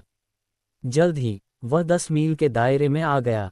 जैसे ही उसने क्षेत्र में प्रवेश किया, उसने उनके बीच अभिभावक संबंध के माध्यम से लीला को महसूस किया। मीनार, उसकी हालत क्या है? कबीर ने पूछा। वह ठीक है, उसे कोई नुकसान नहीं पहुंचा है। पुष्टि करने के लिए कबीर आगे बढ़ा और उसकी दैवीय इंद्रिय ने उसे पकड़ लिया। वह एक छोटी सी कोठरी में सो रही थी जो हमेशा से साफ न की गई लग रही थी। स्वाभाविक रूप से जैसे ही उसकी इंद्रियों ने लीला को पकड़ा, उसकी उपस्थिति ज्ञात हो गई। लेकिन कबीर ने घबराया नहीं। इसके बजाय जैसे ही उसने खुद को पता लगते हुए महसूस किया, उसने अंतर को कम करने के लिए अपने स्थानांतरण कौशल का उपयोग किया। अगले ही पल वह केवल कुछ मीटर दूर था। हालांकि उसे जेल में प्रवेश करने का मौका नहीं मिलेगा, क्योंकि पूरा क्षेत्र तुरंत घेर लिया गया था। इसके बावजूद कबीर तब तक आगे बढ़ता रहा जब तक कि वह जेल के प्रवेश द्वार से 100 मीटर दूर नहीं था। उसने चारों ओर देखा जैसे कि मरे हुए बकरियों के एक खेत का सर्वेक्षण कर रहा हो। उस पर घूर रहे तिरस्कारपूर्ण चेहरों को देखने के बाद कबीर ने आह भरी और अपनी निगाहें एक ऐसे व्यक्ति पर टिका दी जिसकी तेज आंखें भीड़ में अलग दिख रही थीं। तुरंत कबीर ने उसके चारों ओर की आभा को पहचान लिया और जान गया कि वह नेता था। एक तलवारबाज, उसने बुदबुदाया, फिर उस आदमी की जानकारी तक पहुंच गया। योजक चिन्ह, योजक चिन्ह, योजक चिन्ह। नाम वोट एडलर। साधना चरम जड़ ऋषि। आयु 40। खतरा बहुत उच्च। वोट मकोसा पर्वत जेल में डाक लीजन गार्ड के नेता हैं। वह एक तलवारबाज है जिसने तलवार ऊर्जा और तलवार भावना दोनों में महारत हासिल कर ली है। वह कभी अदिरा पर्वत में कहीं स्थित 20 जनजाति का सदस्य था। उसकी जनजाति पर हमला होने और उसके सदस्य तितर बितर हो जाने के बाद वह अपने भाई के साथ डाक लीजन गार्ड में शामिल हो गया और जल्दी ही रैंकों में बढ़ गया। एक गार्ड के रूप में अपने करियर के दौरान उसने 4,702 लोगों को मारा है, दोनों निर्दोष और दोषी। खूनी तलवार के रूप में जाना जाने वाला वोट ने अपना खिताब अर्जित किया क्योंकि हर लड़ाई के बाद उसकी तलवार लाल रंग में रंगी होती है। वह अत्यधिक खतरन आका है। कौशल खूनी कट पृथ्वी SS। सौरवार पृथ्वी S। आशाना तलवार कला स्वर्ग SS। योजक चिन्ह, योजक चिन्ह, योजक चिन्ह। कबीर ने कुछ नहीं कहा। इसके बजाय उसने अपना ध्यान अगले व्यक्ति की ओर लगाया जो खतरे की गंध दे रहा था और उसे भी स्कैन किया। स्वाभाविक रूप से वे नहीं जानते थे कि वह क्या कर रहा था। नाम फाल्क एडलर। साधना स्तर 5 जड़ ऋषि। आयु 38। खतरा उच्च। फाल्क मकोसा पर्वत जेल में डाक लीजन गार्ड के उपनेता हैं। वह एक भालाबाज है जिसने भला ऊर्जा और त्वरित सटीक हमलों में महारत हासिल कर ली है।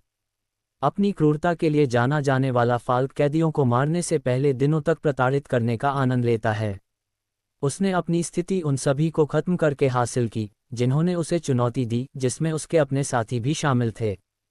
फाल्क को उसकी मृत्यु भंवर तकनीक के लिए डर लगता है, जो उसके शिकारों को टुकड़ों में छोड़ देती है। कई लोग फुसफुसाते हैं कि फाल्क का भाला शापित है क्योंकि यह खून से टपकता है जो कभी नहीं सूखता। कौशल मृत्यु भंवर पृथ्वी S। Chhaya झपट्टा Prithvi A। लाल रंग भाला कला स्वर्ग S। योजक चिन्ह, योजक चिन्ह, योजक चिन्ह। कबीर ने फिर उस जादूगर की तलाश की जो उसके लिए खतरा पैदा कर सकता था। मीनार ने उल्लेख किया था कि एक जादूगर है जिसके पास कुछ गंदे कमजोर करने वाले कौशल हैं। कबीर ने आगे उसकी तलाश की। उसे ढूंढने में बस कुछ सेकंड लगे। वह नेता के पास था, उसकी साधना आधार के बावजूद। नाम हेनरी के टाय। साधना स्तर 9 जड़ उस्ताद। आयु 32। खतरा बहुत उच्च। हेनरी एक जादूगर है जो कमजोर करने वाले मंत्रों में माहिर है। उसका जादू उसके दुश्मनों को कमजोर कर देता है, उन्हें धीमा और कमजोर बना देता है। अपनी क्रूर प्रकृति के लिए जाना जाने वाला हेनरी दूसरों को पीड़ित होते देखने का आनंद लेता है, क्योंकि उनकी ताकत धीरे धीरे खत्म हो जाती है। वह दुर्बल करने वाले मंत्र डालकर दुश्मनों के पूरे समूहों को अपंग कर सकता है जो उनके दिमाग और शरीर को प्रभावित करते हैं। उसका काला जादू मतिभ्रम पैदा कर सकता है, जिससे उसके शिकार विश्वास करने लगते हैं कि उन पर उनके अपने सहयोगियों द्वारा हमला किया जा रहा है। कौशल: आत्मा निकास स्वर्ग SS, मन विकृति पृथ्वी SS, विषैला श्राप पृथ्वी S, योजक चिन्ह योजक चिन्ह योजक चिन्ह, गंदे इंसानों का समूह, मैं उन्हें मारने का आनंद लूंगा। कबीर ने सोचा, फिर वोट की ओर देखा, जो अपने चेहरे पर एक बेपरवाह नज़र के साथ खड़ा था। इससे पहले कि मैं कहूं कि मैं यहाँ क्या करने आया हूँ, उससे पहले मरना होगा, कबीर ने कहा, अपना ध्यान वापस हेनरी की ओर लगाया। अगले ही पल एक डिस्क के आकार की कलाकृति उसके हाथ में दिखाई दी और फिर उसने उसे फेंक दिया। डिस्क हवा के माध्यम से तेजी से गई और इससे पहले कि वे प्रतिक्रिया कर पाते, एक सिर गिर गया। डिस्क फिर वापस कबीर के पास उड़ गई, जिसने तुरंत इसे अपनी स्थानिक अंगूठी में फेंक दिया। कबीर ने आखिरकार तत्काल विनाश डिस्क का उपयोग किया था। चूंकि हेनरी एक जड़ उस्ताद था, वह डिस्क का उपयोग करके उसे आसानी से मार सकता था। अगले ही पल वोट का गुस्सा प्रकट हुआ जब उसने अपनी सबसे मूल्यवान संपत्ति का सिर फर्श पर देखा। उसकी तलवार उसकी पकड़ में आ गई, लेकिन इससे पहले कि वह आगे बढ़ पाता, कबीर ने उसे रोकने का संकेत देते हुए अपनी उंगली उठाई। सज्जनों, मेरा नाम कबीर है। मैं एक अभिभावक हूँ और तुम्हारे पास कोई है जो मेरा है। स्वाभाविक रूप से मैं उसे लेने यहाँ आया हूँ, लेकिन पहले तुम सबको मरना होगा, कबीर ने कहा। उसकी आवाज़ ठंडी थी। अब इसे कहते हैं प्रवेश। के मीनार ने टिप्पणी की। रक्षकों के चेहरे पीले पड़ गए। अपने सबसे मूल्यवान सदस्य का सिर जमीन पर देखना उनके लिए एक बड़ा झटका था। वे इसे स्वीकार नहीं करेंगे, लेकिन इससे पहले कि वे आगे बढ़ते, उन्हें पहले अपने नेता की अनुमति लेनी थी, जो उस समय अपने कदमों में जम गया था, खून से लाल आंखों से कबीर को देख रहा था। कबीर भी उसे तिरस्कार से भरी आंखों से देख रहा था। उसने कभी उम्मीद नहीं की थी कि वह उस तत्काल विनाश डिस्क का उपयोग करेगा जो उसे एकता को अपने हरम में जोड़ने पर मिली थी। लेकिन उस व्यक्ति को मारने के लिए एक त्वरित तरीके की आवश्यकता थी जो उसके जीवन को खतरे में डाल सकता था। कबीर को इसका उपयोग करना पड़ा। अधिक से अधिक, उसे इसे फिर से उपयोग करने से पहले इसे चार्ज करने में 3 दिन लगेंगे। जैसा मैंने कहा, मैं एक अभिभावक हूं और तुम हारे हुए लोगों ने किसी ऐसे व्यक्ति को ले लिया है जो मेरा है। स्वाभाविक रूप से मैं उसे वापस चाहता हूं, लेकिन तुम लोग उस तरह के नहीं हो जो मेरे अनुरोध पर ध्यान देंगे, इसलिए मुझे तुम सबको मारना होगा और उसे ले जाना होगा। भागने के बारे में सोचना भी मत, क्योंकि तुम भाग नहीं सकते। जैसे ही कबीर ने ये शब्द कहे, उसकी तलवार म्यान से बाहर आ गई और उसकी तलवार ऊर्जा और भावना उमड़ पड़ी। जिन रक्षकों के चेहरे तिरस्कार से भरे हुए थे, वे तुरंत पीले पड़ गए, जैसे उन्होंने अपने चारों ओर के दबाव को महसूस किया। हमला करो। बेशक, वोट ने आदेश दिया। अपने आदमियों को उनकी मौत के घाट उतार दिया। कबीर मुस्कुराया, लेकिन फिर मुस्कान गायब हो गई और उसका मूड बदल गया। वह आगे बढ़ा और जहां वह था, वहां तलवार ऊर्जा से बुने गए 36 तंतु दिखाई दिए। 3 रक्षक उस हमले के रास्ते में आने के लिए बदकिस्मत थे। 36 तंतु उनके माध्यम से गुजरे, उनके शरीर के अंगों के केवल टुकड़े पीछे छोड़ गए। वोट की आंखें सिकुड़ गईं जब उसने देखा कि उसके 3 सबसे अच्छे लोग कैसे मारे गए। उसे तुरंत पता चल गया कि उन्हें सुदृढ़ीकरण क्यों दिया गया था। बेशक, वास्तव में सुदृढ़ीकरण इसलिए नहीं था क्योंकि उन्होंने कबीर को कम आंका था। नहीं, उन्हें सुदृढ़ीकरण ये सुनिश्चित करने के लिए मिला था कि उसे पकड़ा जाए और उन तरीकों से पीटा जाए जिनकी वह कल्पना भी नहीं कर सकता था। उन्होंने उसे केवल एक मामूली जड़ उस्ताद के रूप में देखा, लेकिन सच में उन्होंने उसे कम आंका। उसे घेर लो, उसे हमला करने का मौका मत दो, वोट ने आदेश दिया, कबीर को 20 मीटर दूर देखते हुए, जहां उसने 3 रक्षकों को मारा था। वह नहीं जानता था कि वह कैसे आगे बढ़ा, लेकिन वह उसे ट्रैक करने के लिए उत्सुक था। बेशक, उसने अगले ही पल स्थानांतरण कौशल को पकड़ लिया, लेकिन यह उसकी उम्मीद के अनुसार नहीं था। कबीर ने स्थानांतरण किया, लेकिन जब वह प्रकट हुआ, तो वह बस गायब हो गया और फिर एक अलग जगह प्रकट हुआ। वह जगह जहां वह था और जहां वह प्रकट हुआ, यादृच्छिक थे और दूरी भी समान नहीं थी। यह क्या है? वोट को अचानक अपने दिमाग के पीछे एक बुरा एहसास हुआ। फिर कबीर ने उसे इसे महसूस कराने का फैसला किया। अगले ही पल कबीर ने गायब होने से पहले तेजी से वार की एक श्रृंखला निष्पादित की। हालांकि जब वह दूर था, विनाश तलवार तकनीक का पहला रूप पर प्रकट हुआ। दर्जनों तलवार चाप हवा के माध्यम से चमके, 7 लोगों को चौंका दिया। वे मांस के टुकड़ों में कट गए। कबीर के हमले यादृच्छिक और तेजी से हो रहे थे, इसलिए वे उसे ट्रैक नहीं कर सकते थे। बेशक तीव्र वार, जो विनाश तलवार तकनीक का पहला रूप है, जो उसे एकता के माध्यम से विकास से मिला था, उससे कहीं अधिक शक्तिशाली था जितना वह इसका उपयोग कर रहा था। लेकिन कबीर इसे ज्यादा नहीं कर रहा था। कारण सरल है, उसके पास पहले रूप को भी अपनी पूरी क्षमता में प्रकट करने का साधना आधार नहीं है। लेकिन इसका मतलब यह नहीं है कि वह केवल एक दर्जन तीव्र वार ही प्रकट कर सकता था। वह कौशल को अपनी पूरी साधना आधार के साथ उपयोग नहीं कर रहा था, क्योंकि वह रक्षकों को मारने के अलावा कुछ और कर रहा था। अब जब वह एक आत्मा साधक बन गया था, तो उसके पास बढ़ने के और अधिक रास्ते थे। यही कारण था कि वह जिन्हें मार रहा था, उनकी आत्मा का सार अवशोषित करने के लिए आत्मा अवशोषण कौशल का उपयोग कर रहा था। ये कौशल उसे उन लोगों की आत्मा का सार अवशोषित करने की अनुमति देता है जिन्हें उसने अपने हाथों से मारा था। वह एक पत्थर से कई पक्षी मार रहा था। कौशल उन्नयन अंक, मीनार अंक और आत्मा सार उसमें बह रहे थे जैसे वह आगे बढ़ रहा था। अभी के लिए वह केवल मैदान चलाने के लिए विनाश तलवार का उपयोग पहले रूप तीव्र वार के साथ कर रहा था। कबीर इसे उतनी तेजी से नहीं कर रहा था जितना उसने सोचा था।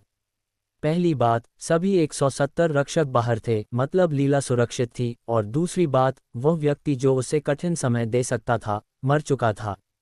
हेनरी के मरने के साथ उस पर कोई गंदे कमजोर करने वाले मंत्र नहीं बरसेंगे। वह उस बिंदु तक कमजोर नहीं होगा जहां वह अपने अंगों को हिलाने में असमर्थ होता।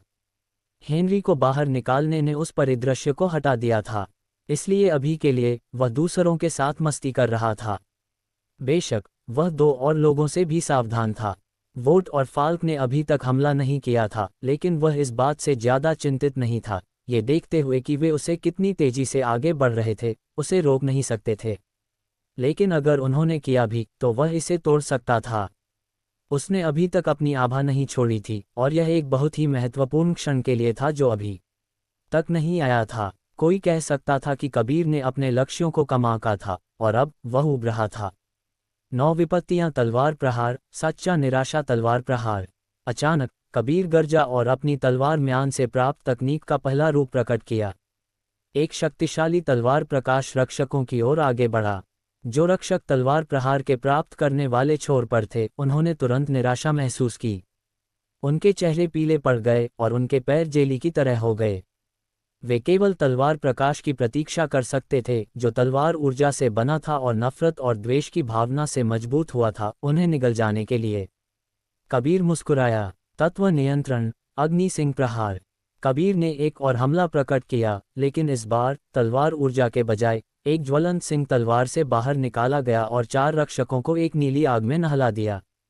कबीर फिर मुस्कुराया। इस बार उसने एक तलवार हमला प्रकट करने के लिए तत्व नियंत्रण कौशल का उपयोग किया। कौशल ने उसे अपने तत्व को अपनी तलवार के माध्यम से प्रवाहित करने की अनुमति दी। वह युद्ध के लिए लौ नियंत्रण के बारे में ज्यादा नहीं जानता था, लेकिन रसायन विद्या के अपने ज्ञान के साथ उसने एक चाल में महारत हासिल कर ली थी, अग्नि सिंह प्रहार।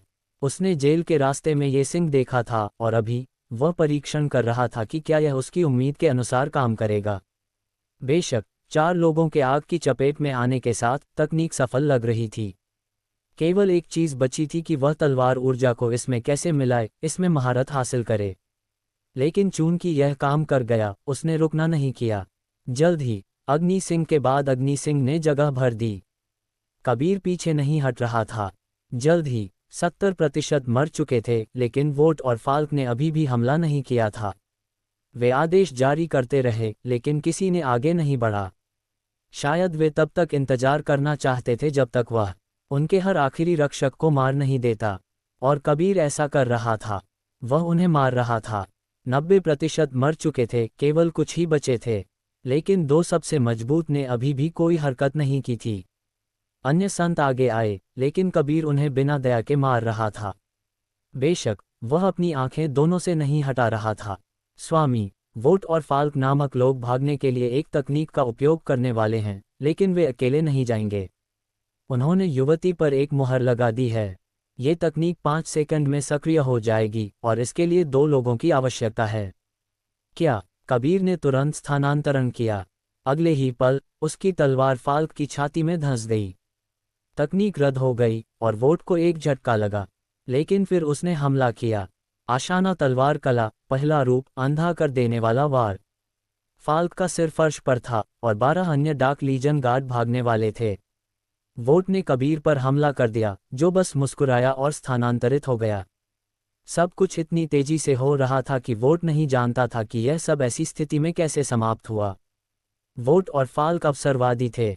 उनकी वफादारी सबसे अधिक बोली लगाने वाले के प्रति थी, इसलिए उनके दिल में कभी भी आशाना परिवार नहीं था। यही कारण था कि जब उन्हें कुछ दिन पहले सुदृढ़ीकरण मिला तो फाल्क नाराज था। वे अधिक सैनिक नहीं चाहते थे क्योंकि उन्होंने कभी भी लीला को आशाना परिवार को सौंपने की योजना नहीं बनाई थी। उनकी योजना बहुत सरल थी। जब कबीर प्रकट होता तो वे उसे और अपने आदमियों को मार देते और फिर लीला के साथ भाग जाते। उसे सबसे अधिक बोली लगाने वाले को बेचने का इरादा रखते थे। वे जानते थे कि वह विशेष थी, ये देखते हुए कि आशाना कुलीन परिवार ने उसके लिए बहुत कुछ किया था। स्वाभाविक रूप से वे नकदी निकालने के से मौके को जाने नहीं देंगे। उनकी योजना अटल थी। उन्होंने एक श्रेणी 3 स्थानांतरण ताबीज सुरक्षित किया था, जिसे सक्रिय होने में 5 मिनट लगते थे। वे इसका उपयोग जगह छोड़ने के लिए करने की योजना बना रहे थे, क्योंकि ताबीज एक बार उपयोग करने पर उनके अस्तित्व को उस स्थान से मिटाने के लिए डिज़ाइन किया गया था। से ट्रैक नहीं किया जा सकता था।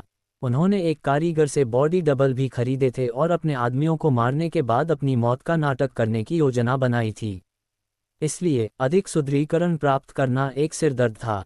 हालांकि जब कबीर प्रकट हुआ और आसानी से मारना शुरू कर दिया तो उन्होंने अपनी योजना को गति देने का फैसला किया और वे लगभग सफल हो गए। हालांकि वे एक बात पर ध्यान देने में असफल रहे। जिस आदमी का वे सामना कर रहे थे उसके पास एक अतिसुरक्षात्मक मीनार थी जो हमेशा अपने स्वामी को सुरक्षित रखने के तरीकों की तलाश में रहता था। हालांकि एक वास्तविक प्रणाली नहीं था। मीनार अब बहुत कुछ कर सकता था क्योंकि कबीर की आत्मा शक्ति अपेक्षाकृत अधिक थी। अब जब कबीर एक आत्मा स्वामी बन गया था, मीनार बहुत मजबूत और अधिक सक्रिय हो गया था। उसने पहले ही अपने स्वामी को और अधिक शक्तिशाली बनने में मदद करने के तरीके खोजने शुरू कर दिए थे और आज जिस विधि की उसने कल्पना की थी वह एक नरसंहार था। योजक चिन्ह, योजक चिन्ह, योजक चिन्ह। कबीर स्थानांतरित हो गया, जिससे वोट का तलवार हमला खाली हवा में से गुजर गया। वह अगले ही पल प्रकट हुआ और एक सिर फर्श पर लुढ़क गया। आपने एक स्तर 2 जड़ ऋषि कोजोक्यू को मार डाला है। आपकी आत्मा मजबूत होती है। वर्तमान आत्मा सार 1004-2004। कबीर उन रक्षकों की आत्मा का सार अवशोषित कर रहा था जिन्हें वह मार रहा था। हालांकि उसने अभी तक अपने आत्मा साधना उपवर्ग को स्तर नहीं बढ़ाया था, वह अपनी आत्मा को हर सेकंड मजबूत होता महसूस कर सकता था। वह अपने अगले लक्ष्य की ओर बढ़ा, फिर वापस वोट के पास स्थानांतरित हो गया, जो अभी भी अपने चूके हुए हमले से उबर रहा था। कबीर ने उस पर कोई दया नहीं दिखाए और 36 तंतु बुनाई प्रहार प्रकट किया। वोट का पूरा ध्यान मांगा और उसे बचाव करने के लिए मजबूर किया। कबीर गायब हो गया। वोट को संभालने के लिए हमले को पीछे छोड़ दिया। वोट की तलवार ऊर्जा उमड़ पड़ी और उसकी भावना पूरी तरह से जागृत हो गई, जैसे उसने खूनी कट की एक श्रृंखला प्रकट की। 36 तंतु प्रहार की अंधी गति पर गहरे लाल तलवार चाप हवा में भेजे। जब तक वोट ने बचाव समाप्त किया, कबीर 2 और रक्षकों को मार चुका था, जिससे उनकी संख्या 8 हो गई थी। कबीर ने 2 अग्नि सिंह प्रहार प्रकट किए, फिर वही रणनीति दोहराए। 2 और दौर के बाद केवल 2 रक्षक बचे थे। इस बार कबीर ने अपनी रणनीति दोहराने की जहमत नहीं उठाई। वह तेजी से आगे बढ़ा, उनके सिर उनके शरीर से हटा दिए। जब वह समाप्त हो गया तो वह वोट का सामना करने के लिए मुड़ा, जो अब एक थका हुआ और पीला अभिव्यक्ति पहने हुए था। जबकि वह थका हुआ लग रहा था, उसकी आभा और साधना आधार अभी भी तेज लग रहे थे। हालांकि ये कबीर को बिल्कुल भी प्रभावित नहीं कर रहा था। यह अस्तित्वहीन लग रहा था। कारण सरल था, कबीर के आंकड़े 500% बढ़ चुके थे। जब उसने अभिभावक रक्षा कौशल प्राप्त किया तो उसने उम्मीद की थी कि यह केवल तब सक्रिय होगा जब उसके संरक्षण में कोई व्यक्ति खतरे में होगा। बेशक यह उसकी ओर से एक गलत अनुमान था। कौशल तब सक्रिय हुआ जब वह लीला के 2 मील के भीतर आया। हालांकि उसे किसी भी तरह से नुकसान नहीं पहुंचाया गया था, उसे एक दवा से बेहोश कर दिया गया था। लेकिन उसके बिना भी केवल उसका अपहरण करना उनकी ओर से एक गंभीर गलती थी।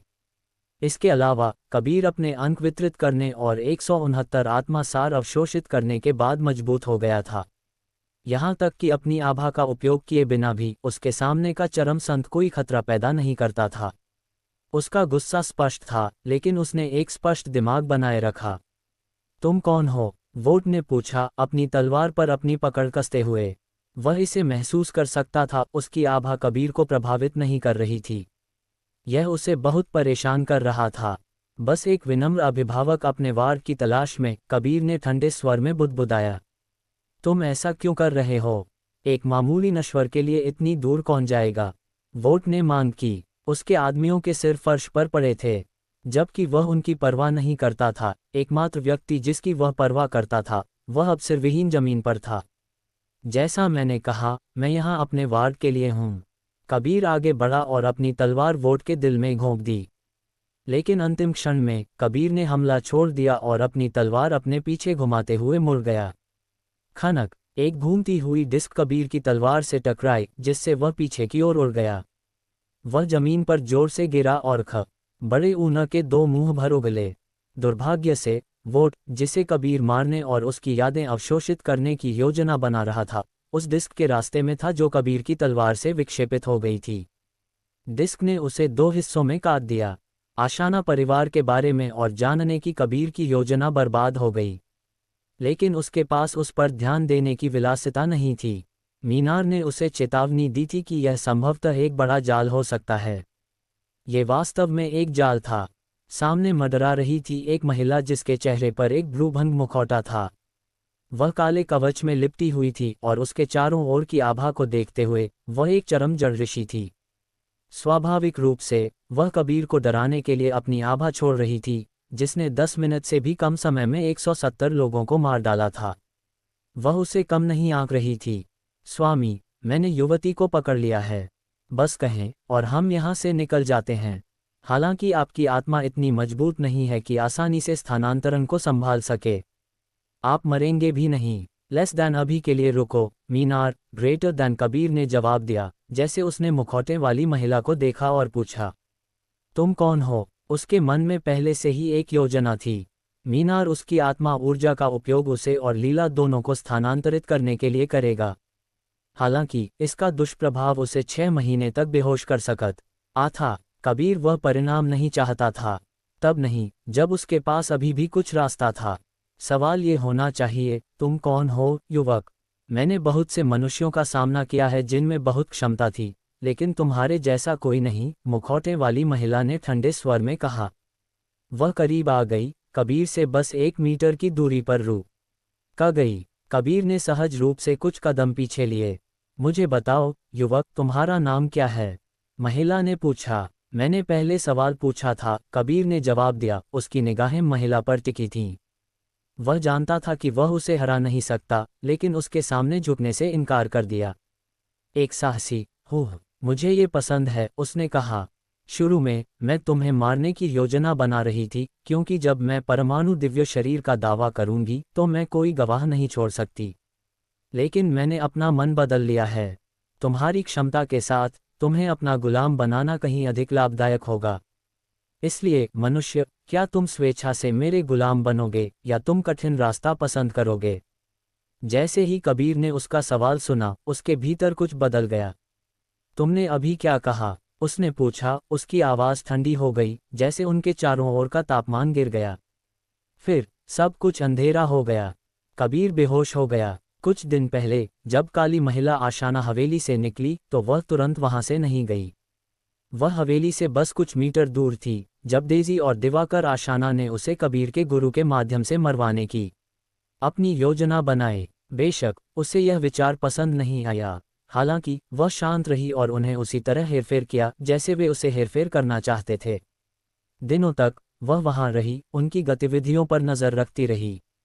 जब उसने एक परमाणु दिव्य शरीर के बारे में सुना तो उसका लालच सामने आया और उसने इसे अपने और अपने गुप्त संगठन के लिए दावा करने का फैसला किया। वह जानती थी कि एक बार जब वह लीला को गुलाम बना लेगी और उसे अंधेरा शैतान संप्रदाय में पेश कर देगी तो उसकी रैंकिंग बढ़ जाएगी और उसे अपनी पहुंच बढ़ाने के लिए और अधिक अधिकार मिल सकता है। यह विचार उसे उत्साहित करता था, इसलिए वह घंटों पहले तक इंतजार करती रही जब उसने डेजी और दिवाकर को किसी के बारे में बात करते सुना जो परमाणु दिव्य शरीर को ट्रैक कर रहा था और वे सुदृढ़ीकरण भेज रहे थे। स्वाभाविक रूप से ये वह क्षण था जिसका वह इंतजार कर रही थी, यह मानते हुए कि वह कभी नहीं जानती थी कि परमाणु शरीर कहाँ रखा गया था। लेकिन अब सैनिकों के वहां तैनात होने के साथ उसने उनका पीछा किया और फिर इंतजार किया। उसने बहुत सी चीजों की उम्मीद की। पहली थी कबीर के साथ एक शक्तिशाली व्यक्ति का आना, यह मानते हुए कि उसने सीखा था कि वह उस महिला का शिष्य था जिसने उसे सबसे बड़ी हार दी थी। 15 साल पहले वह लगभग मर गई थी जब उसने खुद को अंधेरा शैतान संप्रदाय में पूरी तरह से शामिल करने के लिए संत को अपनी पहली हत्या के रूप में चुना था। यह विफलता उसे कई वर्षों और रैंकों पीछे ले गई, इसलिए वह कबीर के जाने और अपने गुरु से सुदृढ़ीकरण मांगने का इंतजार कर रही थी। वह ये चाहती थी, मुख्यतः क्योंकि वह संत को मारना चाहती थी और वर्षों पहले अपने अपमान का बदला लेना चाहती थी। इस बार उसने अच्छी तरह से तैयारी की थी और उसे मारने के लिए आश्चर्य के तत्व का उपयोग करने का इरादा रखती थी। लेकिन फिर कबीर प्रकट हुआ और उसे अपनी योजना में बदलाव करना पड़ा। वह चाहती थी कि रक्षक अति आत्मविश्वासी कबीर को मारें, जिसके बाद वह संत को ताना मारने के लिए उसके मृत शरीर का उपयोग करेगी। लेकिन वह योजना भी विफल रही, इसलिए उसने एक नई योजना बनाई। चूंकि कबीर ने अप्रयुक्त क्षमता वाले एक बहुत शक्तिशाली मनुष्य को साबित किया था, उसने उसे संत से चुराने और उसे अपना गुलाम बनाने का फैसला किया। स्वाभाविक रूप से वह सफल हो जाती, लेकिन उसकी गलती थी कि उसने कबीर को मारने के बजाय उसे अपना गुलाम बनाने का सपना देखा। उसकी गलती एक आदि अराजक ड्रैगन को गुलामी की धमकी देना थी। यही कारण था कि उसी समय उसके दिल में एक तलवार थी, उसके मुंह और नाक से खून टपक रहा था और उसकी आंखों में एक चीज चिल्ला रही थी, डर। वह माप से परे डरी हुई थी। खून ने उसके पूरे शरीर को भिगो दिया था और उसके चारों ओर की हवा 10 लाख छोटी तलवारों की तरह तेज थी। दृश्य अवास्तविक था, लेकिन जो और भी विचित्र था वह था कबीर। उसका रूप, उसका व्यवहार, उसकी उपस्थिति। कबीर जो अंधेरी महिला संध्या के सामने खड़ा था, जो अंधेरा शैतान संप्रदाय में व्यापक रूप से जानी जाती थी, एक पूरी तरह से अलग व्यक्ति था। वह कबीर जैसा दिखता था, लेकिन वह कबीर जैसा महसूस नहीं करता था। उसके सामने का कबीर अब एक ऐसे शैतान की तरह था जो वध पर पनपता था। उसके चारों ओर की आभा नफरत और द्वेष से भरी है। महिला संध्या कांप रही थी, क्योंकि उसकी जीवन शक्ति और आत्मासार एक रूनिक रस्सी के माध्यम से तेजी से बह रहा था, जो उसके माथे में छेद कर गई थी। 5 मिनट बाद महिला संध्या पीछे गिर गई और मर गई। फिर रूनिक रस्सी कुंडलित हो गई। उस पर एक नज़र डाले बिना कबीर ने हाथ के संकेतों की एक श्रृंखला बनाए और कुछ बुदबुदाया। रूनिक रस्सी और कस गई और कुछ सेकंड बाद एक वयस्क के अंगूठे के आकार की एक लाल मनका दिखाई दी। इससे निकलने वाली ऊर्जा शुद्ध आत्मा ऊर्जा थी। फिर कबीर पीछे गिर गया और गिर गया। योजक चिन्ह, योजक चिन्ह, योजक चिन्ह। कबीर के गिरते ही उसका शरीर एक शक्तिशाली अराजक ऊर्जा का उत्सर्जन करने लगा। उसकी त्वचा बदलने लगी, जैसे गहरे लाल ड्रैगन के तराजू दिखाई दिए। कुछ ही पलों में उसका पूरा शरीर छोटे जटिल ड्रैगन तराजू से ढक गया। उससे निकलने वाली अराजक ऊर्जा धीरे धीरे शांत हो गई। 10 घंटे बाद सुबह लगभग 7 बजे कबीर एक भयानक दृश्य के बीच में उठा, जहां सिरविहीन शरीर पड़े थे। मेरा सिर, उसने बुदबुदाया अपनी कनपट्टियों को पकड़ते हुए। उसकी दृष्टि धुंधली थी और उसके आसपास का दृश्य सुखद से बहुत दूर था। सौभाग्य से वह अपनी आंखें बंद कर सकता था और मीनार के साथ संवाद कर सकता था। लेस देन क्या हुआ, मीनार? ग्रेटर देन, कबीर ने पूछा। आप बेहोश हो गए, स्वामी, मीनार ने जवाब दिया। वास्तव में महिला संध्या द्वारा उसे अपना गुलाम बनाने की धमकी देने के तुरंत बाद कबीर बेहोश हो गया था। लेकिन इतना ही नहीं हुआ था। वह जानता था कि कुछ महत्वपूर्ण घटित हुआ था। तथ्य यह था कि वह अभी भी जीवित था और किसी भी गुलाम मोहर से मुक्त था। इसने पुष्टि की कि उसे पकड़ा नहीं गया था। आगे पुष्टि करने के लिए उसने सावधानी से अपनी आंखें खोलीं। वहां उसके सामने पड़ा हुआ उस महिला का बेजान शरीर था जिसने उसे धमकी दी थी। फिर भी सवाल बना रहा, वह एक चरम जड़ ऋषि को मारने में कैसे सक्षम था, जब वह जानता था कि वह उसके एक हमले से भी नहीं बच पाता।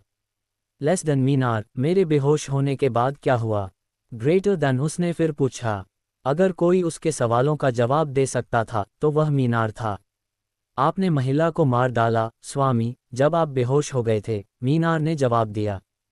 कबीर आश्वस्त नहीं था। यह विचार कि उसने उस महिला को अपने हाथों से मारा था असंभव लग रहा था। क्या मैंने सच में उसे मारा? लेकिन मुझे लड़ाई के बारे में कुछ भी याद क्यों नहीं है? ये कैसे शुरू हुई और कैसे समाप्त हुई? कबीर पूरी तरह से भ्रमित था। इसमें से कुछ भी समझ में नहीं आ रहा था। फिर भी वह एक बात जानता था, बेहोश होने का अक्सर मतलब होता था कि आगे क्या हुआ उसकी सारी यादें खो जाना। लेकिन फिर वह ये भी जानता था कि कभी कभी आप वास्तव में याद रख सकते थे कि आपके बेहोश होने के बाद क्या हुआ था। ये तभी संभव था जब आप इसे रिकॉर्ड कर रहे थे। लेस देन मीनार, क्या तुम्हारे पास लड़ाई की रिकॉर्डिंग है? तुमने कहा था कि तुम इसे रिकॉर्ड करोगे। ग्रेटर दैन, कबीर ने उंगलियां क्रॉस करते हुए पूछा। वीडियो रिकॉर्ड कर लिया गया है और अब रैंडा हो रहा है। पूरी तरह से रैंडा होने तक अनुमानित समय 7 दिन। क्योंकि स्वामी की आत्मा इतनी मजबूत नहीं है, मीनार पर बहुत अधिक निर्भर रहना आपके स्वास्थ्य को प्रभावित करेगा। इसलिए इस प्रक्रिया को चलाने के लिए आपकी आत्मा का केवल एक छोटा सा हिस्सा उपयोग कर रहा हूं। अधिक आत्मा ऊर्जा का उपयोग करने का नकारात्मक प्रभाव होगा। समझ गया। कम से कम 7 दिनों में सब कुछ पता चल जाएगा। कबीर ने आह भरी। वह खड़ा हुआ और अपनी तलवार लेने गया। हालांकि जैसे ही वह खड़ा हुआ, उसने अपने कुछ कदम पीछे एक लाल मनका देखा जो तीव्र आत्मा ऊर्जा का विकिरण कर रहा था। कबीर ने जल्दी से आगे बढ़कर उसे उठाया। उसकी मूल्यांकनकर्ता की आंख ने फिर उसे स्कैन किया। चरम आत्मा मन का निषिद्ध गोली। श्रेणी स्तर 7। आत्मा सार 5,02,001/5,02,004। यह मन का एक मनुष्य की आत्मा और जीवन शक्ति से संघनित की गई है। इसे निषिद्ध अंधेरे जादू का उपयोग करके बढ़ाया भी गया है, जिससे ये 3000 गुना अधिक प्रभावी हो गया है। लेकिन हालांकि यह मन का निषिद्ध है, इसमें आत्मा ऊर्जा का शुद्धतम रूप है। इस मनका को अवशोषित करने से किसी की आत्मा कई तरीकों से बढ़ेगी। यह आत्मा का पोषण भी करता है और इसे एकाग्रता में बहुत समृद्ध बनाता है। ऐसा कहा जाता है कि अगर कोई आत्मा साधक एक आत्मा मन का अवशोषित करता है तो उनके आत्मा शरीर बनाने की संभावना बहुत अधिक होती है। यह आत्मा जड़ को भी एक निश्चित सीमा तक सुधारता है। योजक चिन्ह, योजक चिन्ह, योजक चिन्ह। अच्छी चीज लगती है, कबीर ने बुदबुदाया जैसे उसने जल्दी से मन का अपनी स्थानिक अंगूठी में रखा और अपनी तलवार लेने गया। उसने महिला संध्या के चेहरे पर भयभीत अभिव्यक्ति को देखा और मुस्कुराया। तुम्हें ऐसा ही हुआ, मुझे अपना गुलाम बनाना चाहती थी। कितनी साहसी। अनजाने में कबीर ने एक बहुत शक्तिशाली आभा का रिसाव किया जो एक स्तर 5 जड़ उस्ताद की नहीं होनी चाहिए थी। वह गुफा में दाखिल हुआ जहां लीला अभी अभी उठी थी और अपने प्यारे छोटे चेहरे पर एक खोई हुई अभिव्यक्ति पकड़े हुए थी। कबीर तेजी से गुफा के अंदर दाखिल हुआ, जो राज्य की सबसे कुख्यात जगहों में से एक मानी जाती थी। कुछ ही लोग इसके अस्तित्व के बारे में जानते थे और उससे भी कम लोग इसके बारे में बात करते थे। क्यों? कि किसी को भी नहीं करनी चाहिए थी। वहां होने वाले अत्याचार बयान करने के लिए बहुत बर्बर थे। वहां भेजे गए लोग कभी लौटकर नहीं आए। यह एक ऐसी जगह थी जिसका एक ही उद्देश्य था, चिल्लाते हुए मरना। वोट और फाल्क किसी भी तरह से दयालु नहीं थे। जब कबीर अंदर गया तो उसने छोटी छोटी कोठरियां देखीं जिनकी दीवारों पर जंजीरें लटकी हुई थीं। स्वामी, वे जंजीरें मंत्रमुग्ध हैं ताकि पहनने पर किसी की साधना आधार छीन लें। वे मानसिक यातना और आत्माह्रास भी पहुंचाती हैं। लेस देन, कितना भयावह है। शुक्र है कि मैंने उन सब का सिर कलम कर दिया। ग्रेटर दैन, कबीर ने आह भरी और आगे बढ़ता रहा। कुछ सेकंड बाद वह एक कोठरी के सामने रुक गया। अंदर एक छोटी सी मानव लड़की बैठी थी। उसकी निगाहें बेफिक्र और सुस्त थीं। जैसे ही उसकी आंखें कबीर पर पड़ीं, वह ठिठक गई। उसने खड़े होने की कोशिश की लेकिन नहीं कर पाई। दवा का असर अभी भी उसे कमजोर और उनींदा बनाए हुए था। बड़े भैया, उसने एक कमजोर आवाज में पुकारा। उसका मुंह और आंखें चौड़ी खुली हुई थीं। किसी कारण से कबीर का गुस्सा फिर से भड़क उठा जब उसने उसे उस हालत में देखा। उसकी तलवार म्यान से बाहर निकली और अगले ही पल वापस आ गई, लेकिन दरवाजा कट गया और वह जल्दी से अंदर घुस गया। बड़े भैया, लीला के आंसू बहने लगे। बड़े भैया, उन्होंने दादी को मार डाला, उन्होंने दादी को मार डाला। एक परिचित चेहरा देखकर उसके आंसू अब बह रहे थे। हालांकि वह कबीर को केवल 2 मिनट से जानती थी, वह बता सकती थी कि वह उसे चोट पहुंचाने के लिए वहां नहीं था। जैसे कबीर उसे कमजोर देखकर गुस्सा था, वैसे ही वह भी उसे देखकर असुरक्षित और एक त्वरित विश्वास महसूस कर रही थी। यह उनके बीच के संबंध के कारण था। अभिभावकता हमेशा कबीर को उसके प्रति सचेत रखेगी और यहाँ तक कि जान लेगी कि वह कब मुसीबत में है। बेशक ऐसा तभी होता अगर उसने अभिभावक मीनार को पूरी तरह से जागृत कर लिया होता। शांत हो जाओ लीला, तुम अब सुरक्षित हो, कबीर ने उसके छोटे से सिर को सहलाते हुए कहा, जैसे उसने उस छोटी इंसान को दिल खोलकर रोने दिया। अब सब मर चुके थे, उसे जाने की जल्दी नहीं थी। वास्तव में कबीर उम्मीद कर रहा था कि और रक्षक आएं ताकि वह अपना गुस्सा निकाल सके। 1 घंटे बाद लीला शांत हो गई। शुरू में कबीर चिंतित था कि उसकी दादी अभिभावक की मृत्यु के मामले में कैसे पेश आए, लेकिन ये सुनकर और देखकर कि वह पहले से ही जानती थी, उसे थोड़ा शांत किया। उसके पास जो यादें बंद थीं, वे उसकी मदद कर सकती थीं, लेकिन वह अभी उसके बारे में सोच नहीं रहा था। अभी के लिए कबीर बहुत गुस्से में था और यह उसके अभिभावक रक्षा कौशल के कारण था। इसके कारण कबीर उन लोगों से बदला लेगा जिन्होंने उसके संरक्षण में किसी को चोट पहुंचाने की हिम्मत की थी। ये लोग, कबीर ने कहा, अपनी स्थानिक अंगूठी से एक गोली निकाली और लीला की जीभ पर रख दी। गोली उसके मुंह में घुल गई, उस ऊर्जा से भर दिया। बड़े भैया, क्या तुम मुझे बचाने आए हो? लीला ने पूछा, अब थोड़ी और संयमित हो गई थी। हाँ, तुम्हारी दादी ने मुझे आने को कहा था जब मैं तुम्हें ढूंढने आया, कबीर ने एक छोटी मुस्कान के साथ कहा, उसके चिंतित दिल को हल्का करने की कोशिश करते हुए। दादी, लीला ने बुदबुदाया, अपनी आंखों से एक अदृश्य आंसू पोंछते हुए। मुझे दादी की याद आती है, उसने कहा। वह उस समय मौजूद थी जब उसकी दादी को मारा गया था और उसने ये सब देखा था। शायद अपहरणकर्ता चाहते थे कि वह जान ले कि उसके लिए वापस आना संभव नहीं है। उसके एकमात्र लगाव को मारकर वे उसे बता रहे थे कि सके मुक्त होने की कोई उम्मीद नहीं थी। बेशक किसी कारण से उस स्मृति का वह हिस्सा उस स्मृति में गहरा दबा हुआ था जो कबीर को जैनिस से मिली थी। वह नहीं जानता था क्यों, लेकिन वह बता सकता था कि लोमड़ी महिला नहीं चाहती थी कि वह जाने। वह बाद में बैठकर उसकी यादों और बेहोश होने के बावजूद उसने जो नई यादें निकाली थीं, उन्हें देखेगा। चिंता मत करो लीला, बड़ा भैया अब तुम्हारी रक्षा करेगा। मैं सुनिश्चित करूंगा कि तुम्हें कोई नुकसान न पहुंचे, चाहे खतरा कुछ भी हो, कबीर ने वादा किया। मम्मा, लीला ने अपना छोटा सिर हिलाया, कबीर का हाथ मजबूती से पकड़ते हुए। एक अभिभावक का वादा सबसे खतरनाक प्रतिज्ञा कहा जाता है। अनियंत्रित अभिभावक की महाकाव्य गाथा, वह जो आकाशों से होकर उठा, अपने वार्ड को धमकी देने वाले सबका शिकार करता रहा। वह जो अपने वार्ड को चोट पहुंचाने वालों से बदला लेने के लिए लोगों के पार गया।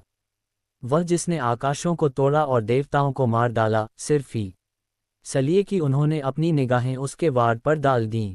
आकाश अब एक अभिभावक की वास्तविक प्रकृति को समझने वाले हैं।